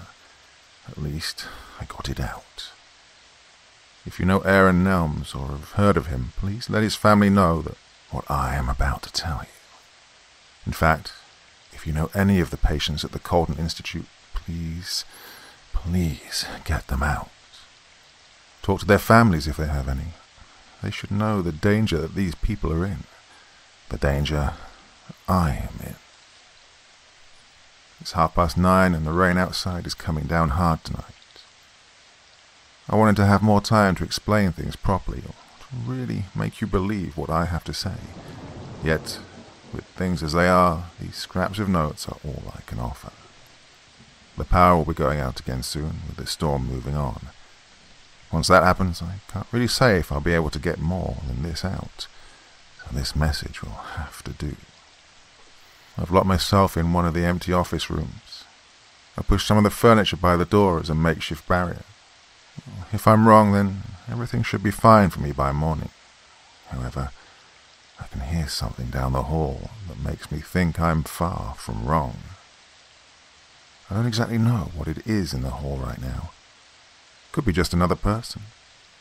Yet no one else is supposed to be in this area at night. It's true, it could just be one of the doctors coming into the office late. Yet it's not likely in this weather. Not to mention, the sound of movement is off. It's like there's only one person out there, but it sounds like movement from far too many sets of legs. Too many footfalls and much too quickly. All right, I think things are quiet now for the most part. The rain's hitting pretty hard now. Some places get snow in January, but not here in Louisiana. We get this cold torrent of rain instead. I never did get accustomed to this state's weather. I only moved here because I thought I could really make a change for the better with the work they were doing here at Colton. I thought I could change the world someday. I was wrong. I worked with a grad team on a project dealing with Alzheimer's prior to this. We thought we'd found promising results that would let us slow down the effects brought about by the disease. Well, it wasn't a cure, but something that could buy time for someone suffering from it. Here at the Colton Institute, I was advised they were working on something even more profoundly progressive. Something even better than a cure to stop the process. There was talk of a method that was able to actually reverse the effects, even in people that were on the final spirals of the illness. Well, that sounded nearly impossible to me at first, but I was definitely interested in the prospect of being involved with such possibly groundbreaking research. Thus, I pushed and fought for the right contacts and security clearances to make myself available for a chance at the job. The Colton Institute is a privately run medical research facility that lived off government contract money.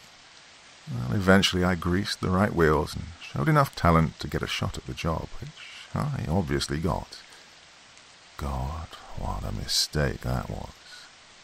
If I'd known then what I do now, I would have probably given up on life itself. I've worked here for the past 2 years and generally enjoyed that time in strides. I was able to learn more in that time than all of my previous academic or professional pursuits. It was only in the past few months, however, that I became privy to the more drastic research being conducted under the building. If you don't know anything about Louisiana, then only half of that might seem odd. You see, here on the outskirts of New Orleans, where the Colton Institute is located, there are no underground facilities, or rather they are very rare. The soil's too damp and the water table too high to actually make a basement or anything like it a feasible design. Yet here at Colton, there's a fully operational research facility underneath the main building. It's not particularly large in reference to the main site, but it has enough to get work done, away from the light of prying eyes. I made a good name for myself and was also known for keeping my nose clear of problems. This bought me a golden ticket, so to say, with Dr. Ford, who ran the lower facility. I still remember being so proud of myself when she asked me to join her personal research staff. I didn't know what they were working on at the time, but the woman was a rock star in the building, a spectacularly brilliant asset to her field. I was overjoyed to have a chance to learn from her. I did find it a bit odd back then when she stated I had to come back in after hours to tour her lab. It was around 7 at night when I came in. Just about everyone had gone home right at 5, so it was pretty much empty. Dr. Ford let me in the main lobby and walked me to a room that seemed to be set aside for spare parts and other maintenance needs. Near the back of the room stood a large walk-in storage container that had 3 locks on the front, one of which was a fingerprint reader. I watched as she provided all the needed security measures asked to clear the door. I was rather impressed by the whole thing, to be honest. I felt like I was more important simply by just being asked to walk through a door with such fancy mechanics. I was a smiling idiot. As I followed the doctor through the container door, I was at once surprised to see we were heading towards a stairwell, and a deep one at that. Again, this is not a common option here in New Orleans at all, where even the dead are entombed above ground. We descended the stairs to her lab, and I was amazed by what she had down there. On one side of the room was a set of 3 operating tables along with 2 very advanced micro-MRI machines. A various assortment of surgical tools dotted the area ready to be used. There was also a set of flat-screen monitors set up as a monitoring station as well. From here, Dr. Ford could see the entire above-ground facility, as well as out into the parking lot. I never asked about it at the time, but I think there were even cameras set up at some residences as well. Now I'm under the impression they were set up without the knowledge of anyone living in those homes, almost like she was checking up on release projects. Good God, her projects. I told you the Colton Institute was gearing up for advanced medical breakthroughs in Alzheimer's, but that was just the soft cover for everything else. The real work being done here is quite altogether apart from that. You see, the other side of her room downstairs held something else. There were 5 holding pens, or cages really. At the time there was nothing inside them. I asked right away, more with my eyes than my voice really. Dr. Ford said they were just temporary arrangements until other, more comfortable methods could be utilized. I wanted to ask more questions about what I was seeing. I thought I spotted something like dry blood in one of the cages.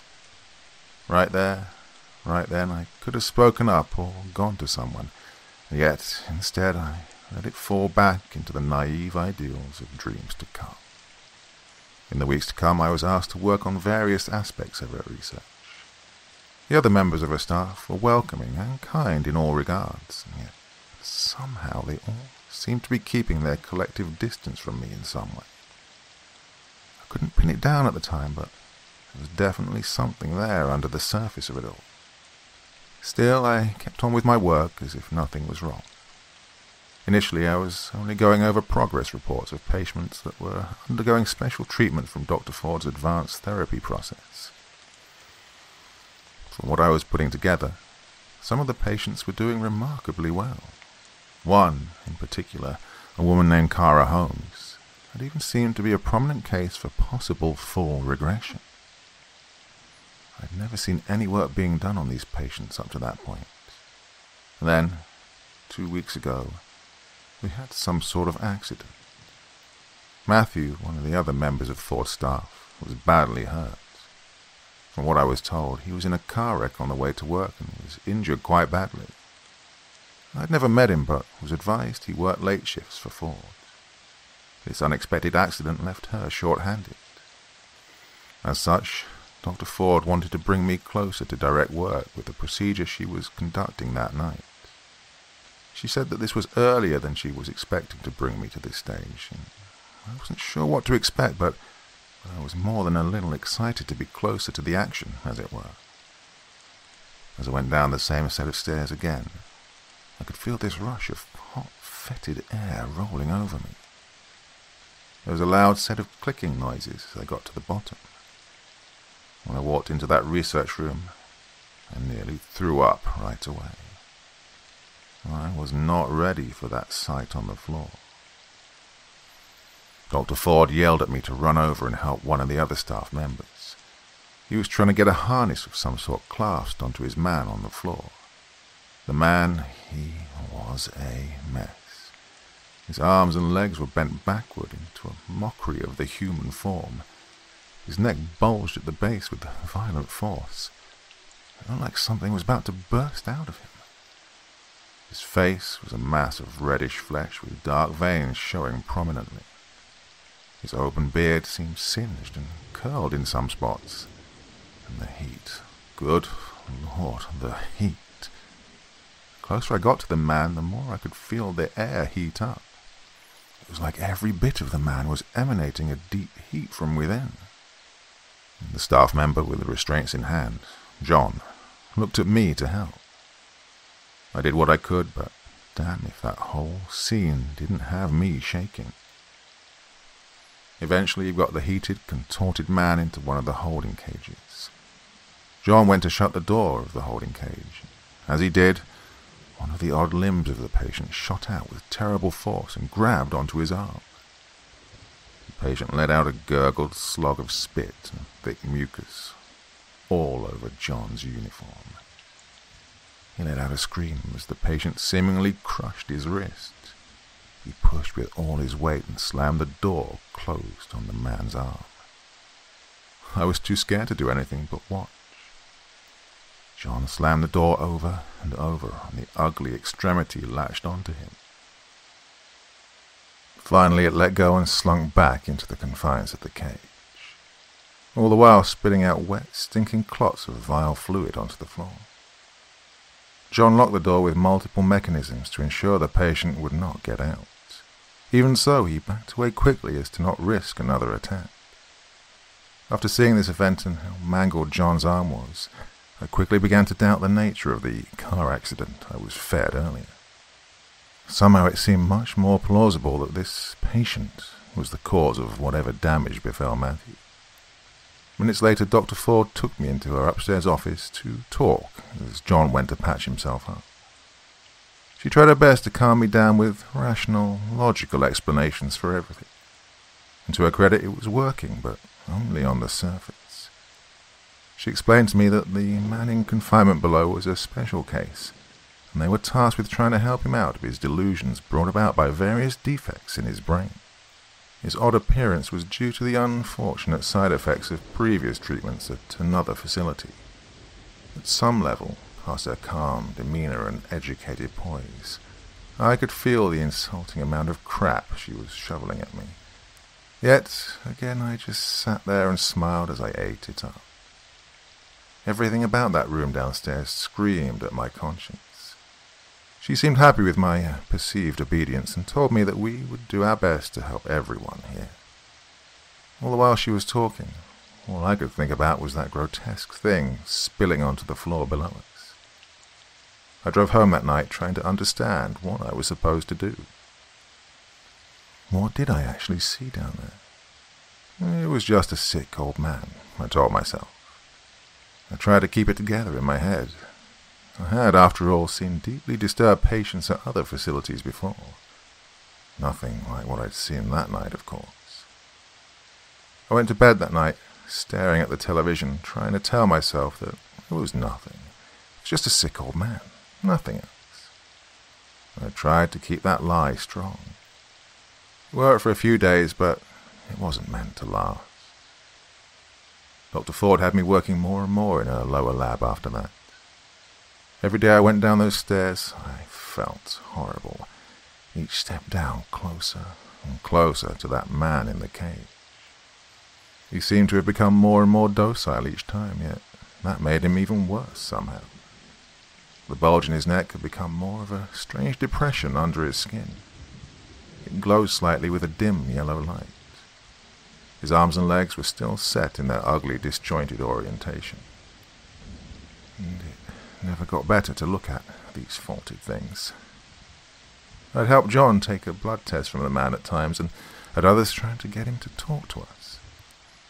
He never did say anything aside from those nasty gurgles. And then, one day, he was just gone. John told me he'd been moved to somewhere more secure.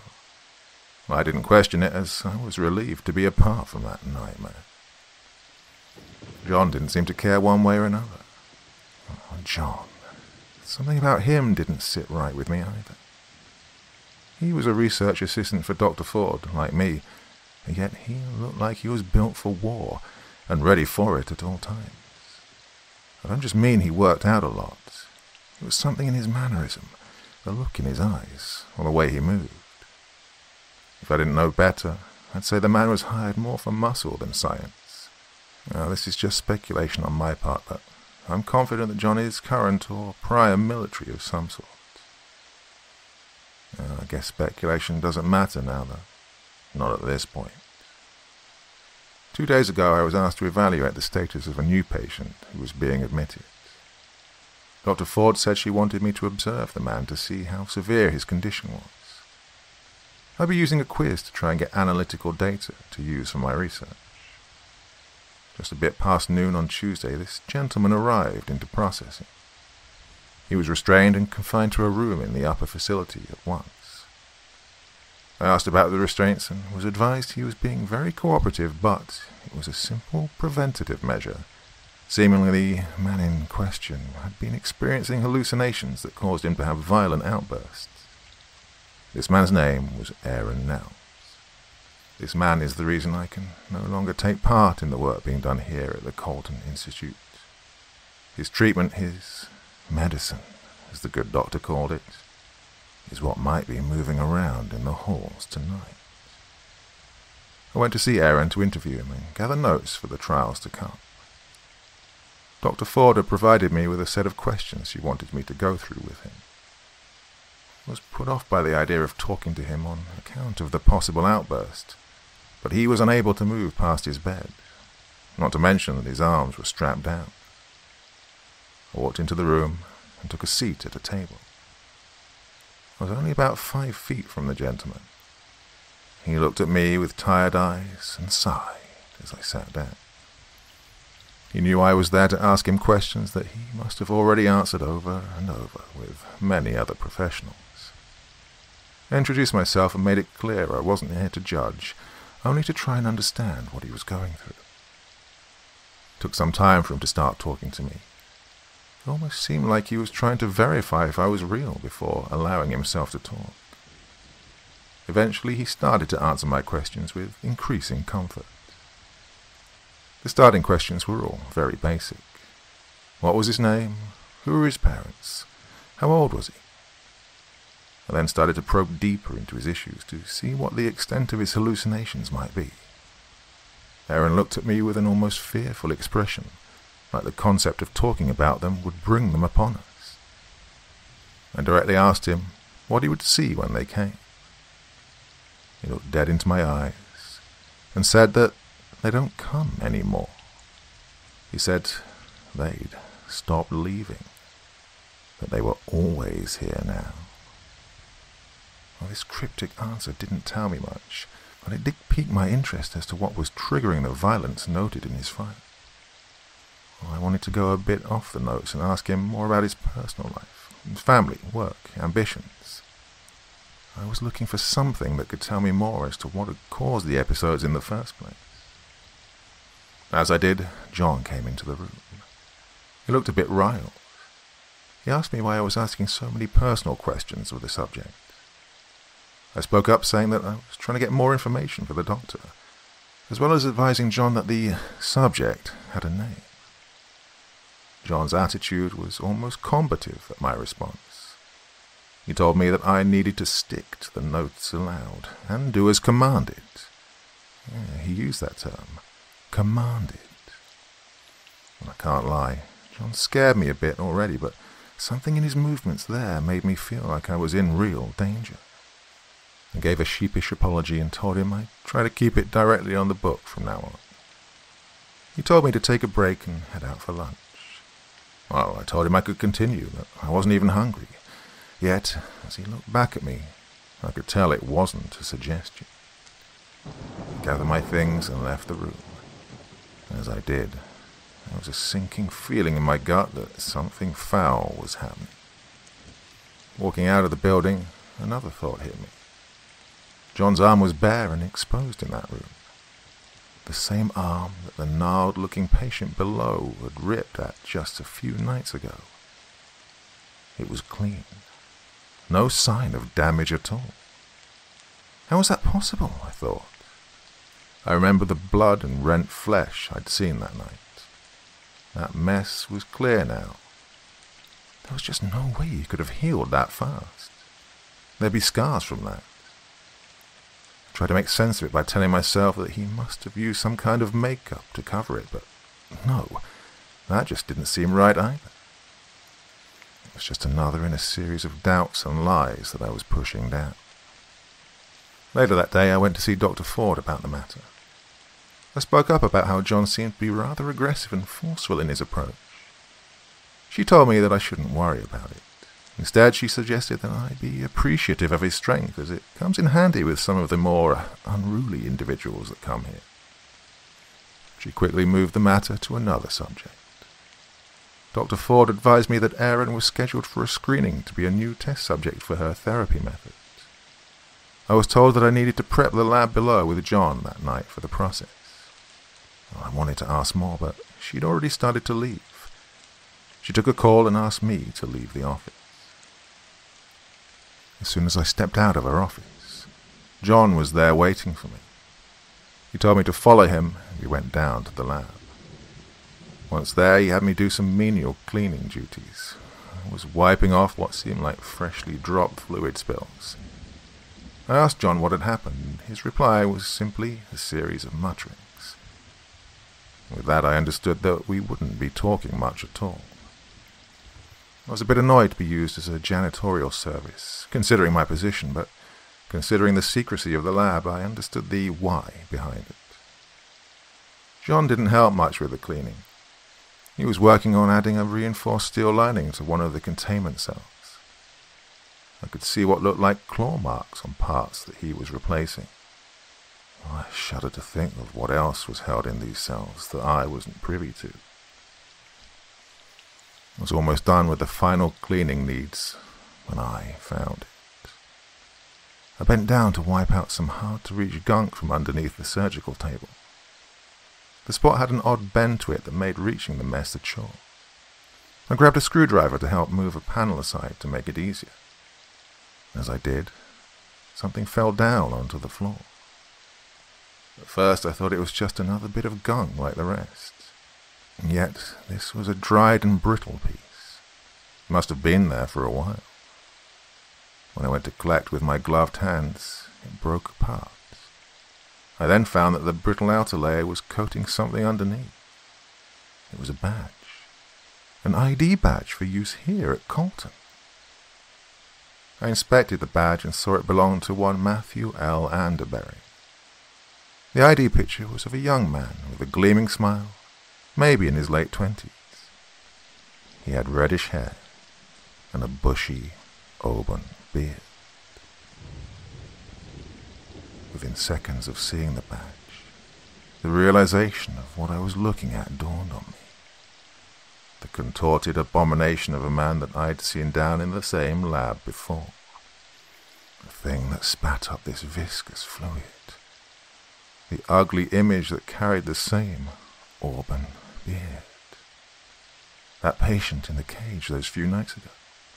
It was Matthew, Dr. Ford's staff member who was hurt in the car accident. I didn't even see John come up to me. He grabbed the badge out of my hand and stuffed it into his back pocket. He looked at me like he was considering if he should do something, say something. Instead, he just told me to go back upstairs and wait for him by Aaron's room. I did as he asked, and nearly as soon as I'd made it outside of the security doors, I sank against a wall and fell apart for a moment. I was nearly certain there was something wrong going on, something foul, and now I knew it. Matthew certainly looked like he might have been in a car wreck, but was that before or after they decided he needed to be part of Dr. Ford's treatment work? I gathered my mental faculties and made my way to the second floor, where Aaron's room was located. However, before I made it there, I stopped by the bathroom and isolated myself in a stall. I opened my browser and did a search for Aaron Nelms. I don't know why I suddenly thought to do so, but something was tugging at my head for it. At first, I didn't find anything useful or notable, but then I refined my search with added keywords like missing, admitted, or jailed, for example. And then I found an article that opened this atrocity up for me. The article spoke about a project in Africa where a group of research scientists had been working on a rare plant specimen. This plant seemed to contain properties that would help reverse blindness in humans, or so the local people said. I looked through the article and found one Dr. Nelms, credited with establishing a working dialogue with the locals, allowing them to make headway. As I dug deeper, I finally came to a group image of the research scientist on location. It was dated over 6 months ago. In that image, to the top right, wearing a casual plaid shirt and jeans, was the very same man I was to see on the second floor. No doubt about it. That was Aaron Nelms. I dug deeper and deeper and eventually came to a missing persons notice posted on 2 social media sites.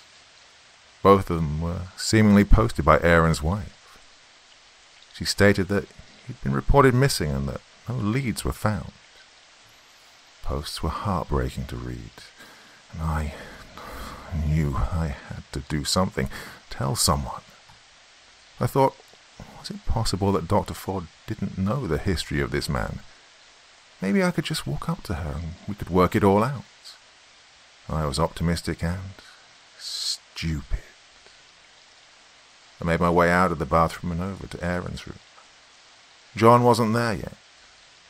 I think he wanted to make me wait for him on purpose, just to assert dominance in some way. Maybe he was just being a jerk. I could never tell with that man. I went ahead and risked a walk into the room. Aaron was sitting on the bed just as before.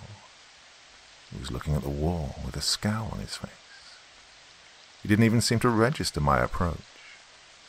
I was about to say hello when he started to speak. He wasn't talking to me, however. He was speaking to the wall. Aaron was telling something there that he can't help anymore. He said that no matter what, he can't let his family get touched by it. Well, I assumed the man was having one of his hallucinations. I interjected his conversation by asking, "Who are you talking to?" He turned to face me and I could see there were tears in his eyes. He said it did not matter. It wasn't a who but a what, and that I surely did not want to know. I was bursting inside to ask him about what I'd found, to see if he was indeed the same Reacher whose wife is lovingly searching for him. I went to open my mouth, but he put a finger up to silence me. "It does not matter," he told me. He told me that I was there to get him ready for the poison. He told me that the thing on the walls already told him what was going to happen. I asked what the thing on the walls was. He just shook his head, saying that I wasn't there yet. I wasn't built right to see it. I then asked him about the poison, what he meant by that. He replied that the treatment was more than I could see. He said that Dr. Ford was making sure it pulled all the good parts of her mind away from the bad. It was a caustic venom she was milking from the wall things. I had no idea what he was talking about, and quite honestly, he was playing the part of a lunatic quite well. Aaron looked at me and smiled. He said that the thing she calls John is coming and I should get ready. He told me that Dr. Ford hit it again and it's in a bad mood. Just then, John came through the door and he did have an angry look about him. I pulled back to a corner of the room as he walked in. John simply told Aaron to stand up. Even as he said it, he pulled the man from the bed with one arm and manhandled him. He was checking for something on his back. Seemingly finding whatever his target was, he took a syringe from his pocket and injected Aaron with it. Aaron made no sign he was in pain, or that he was even totally there with us. John dropped the man and turned to leave. He threw the syringe on the ground and told me to clean it up. He had an ugly sneer as he did. Walking out the door, he told me to finish up my reports and be back by 8 to start the process. I spent the rest of the day with mixed feelings of fear, anger and confusion rolling around my head. As the time came, I made my way down to the underground lab for the last time. John was waiting for me at the entrance. He unlocked the door without saying a word, and we went down together. Making our way down the stairs, I could smell a faint stink in the air, something I wasn't familiar with. It had hints of feces or stronger bitterness to it. Whatever it was, the scent was building by the moment. Dr. Ford was by some of the monitors below with her scrubs on. I was already wearing a set in preparation as well. John had a pair on too, but he seemed bulky and heavy. I was sure he was wearing something hard underneath.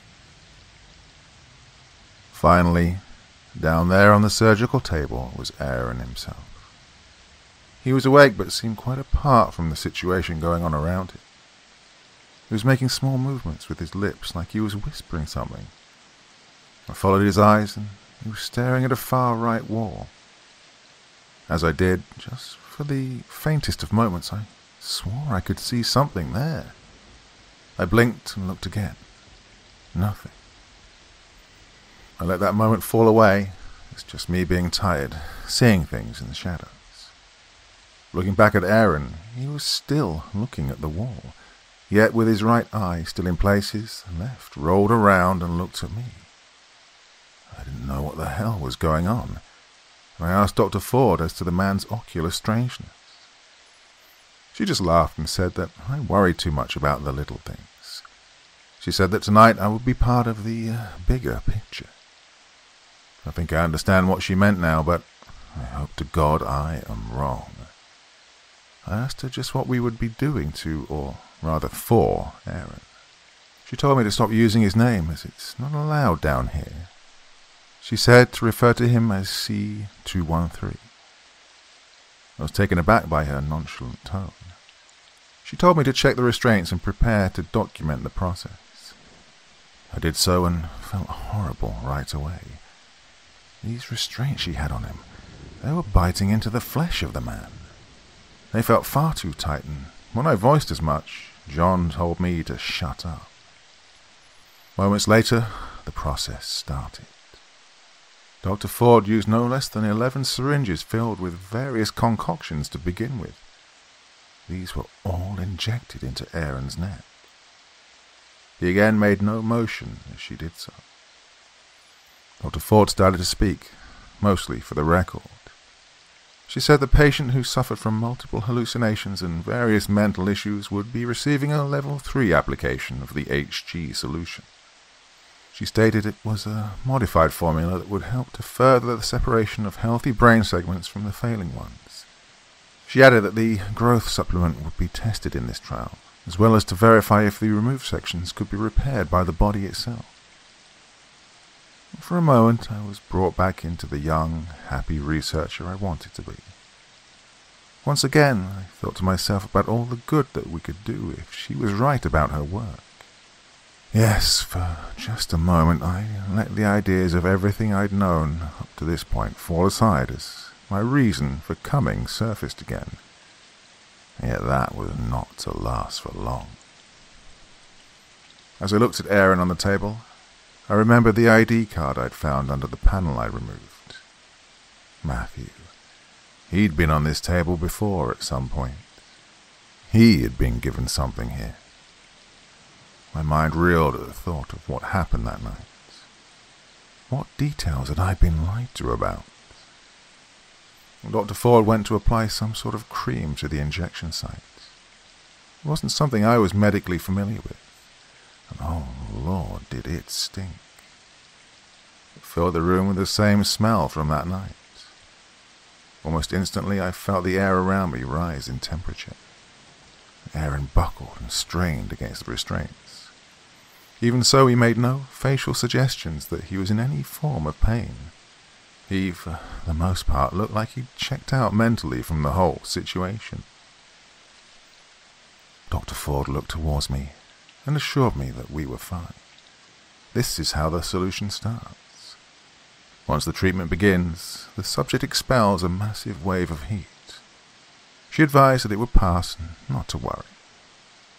I nodded and maintained my documentation on the process while also keeping an eye on the noted bio-readings on the monitors. Aaron's heart rate was slow, not dangerously slow, but enough to make me wonder at the details going on inside his body. Dr. Ford spoke again. noting that the subject had not shown any signs of discomfort. John just kept walking around the table like a coiled cobra, ready to strike into action should anything go off the rails. Just as well, because soon it would. Dr. Ford pulled over a set of surgeon's tools on a rolling table. She inspected them and selected one. She bent over Aaron's left ear and was getting ready to start. She proclaimed that she would now begin the process of the first incision to determine the status of dying portions. She sliced into the heated flesh and a rupture of smells came forth. I was extremely nauseated by this point. I don't have a particularly weak stomach, but this level of intensity was just overbearing. As she continued her cuts, I could see Aaron was saying something. Whispers again at first, but then quite clearly he said, "They want you too." Dr. Ford backed away, her tool gleaming with blood under the lights. "What did you say?" she replied. Aaron said it again, this time with a stronger tone in his delivery. "They want you too." Dr. Ford made a motion to John to fetch another set of syringes from a nearby cabinet. As he moved away, Aaron tore his left arm free from the restraint. A shower of gore blew out from the now shredded section where his hand and wrist were connected. Still, no sign of pain came across his face. He used the mangled appendage as a tendril of sorts and latched onto the doctor's throat. His eyes became rolling flashes of neon light. With a sickening snap, he broke the restraint on his neck and pulled himself up, face level with Dr. Ford. John was already dashing back to the table, but something seemed to grab hold of him and pull him toward the far right wall. Whatever it was seemed to have a hold of his leg and was drawing him farther into the shadows of the wall. My attention came back to the table as Dr. Ford started to scream at me for help. Aaron opened his mouth, allowing thick ropes of blackened saliva to spill out. He told her that she had not delivered as they wanted, and now they wanted her. What that meant I could not even guess at. With a vile contortion of his body, Aaron threw the doctor across the lab. She landed close to where John was struggling with whatever had a hold on him. I was having a hard time focusing on anything as the light in the lab was dimming and becoming an almost thick layer of electric haze. I heard something akin to a plastic wrapper crinkling, but with an accompanied wetness that spoke of a scene I would rather not see. I let fear take over and dashed to the stairs. I struggled to get up each step. At one point, I think I nearly slipped down. I dared one glance back when I was near the top. I saw him, Aaron. He was sitting down calmly in one of the chairs below, sounds of obscene violence still blowing out from near the surgery table. He looked at me with a serene smile and gave me a thumbs up. And then he said, "Don't run far." Even over the mess of the moment, I could hear his words clearly. Somehow they terrified me more than anything else I'd seen down there. I made my way up and ran into the nearest office I could find that was unlocked. I barricaded the door with anything I could find, and then I rested against the wall and waited for something to come. I waited so long, but nothing ever came. Not even a noise. At some point I must have passed out. I remember waking up today. I had my clothes covered in a thick mucus. It must have been from the lab, but I didn't even notice it. My neck had small wounds on it too, something like tiny paper cuts. I checked my pockets for my phone to call the police or anyone for help, and I must have dropped it on the run. I looked around and found a laptop in one of the desks that was in the office. By some grace, it was charged. I was able to log in and connect to the local intranet. Well, if the time's right, then I'd slept until late the next day. Checking for active logins, no one seemed to be on but me. The local network doesn't allow me to access outside sites or email anyone beyond the office. So, here I am, alone in this damn nightmare place. Now, tonight I'm hearing noises out there, and I'm not sure if I'll get another night. I've saved this recording to as many places inside the internal network as possible. So please, if you get this message, do something, anything. As for Aaron Nelms, if you see him, be careful. I don't think the people he talks to in the walls are just in his head. Well, not anymore.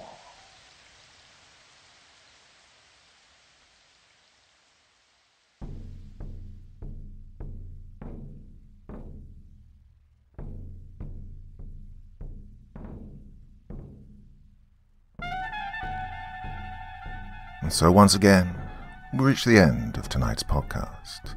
My thanks as always to the authors of those wonderful stories, and to you for taking the time to listen. Now, I'd ask one small favor of you. Wherever you get your podcast from, please write a few nice words and leave a 5-star review, as it really helps the podcast. That's it for this week, but I'll be back again same time, same place, and I do so hope you'll join me once more. Until next time, sweet dreams and bye-bye.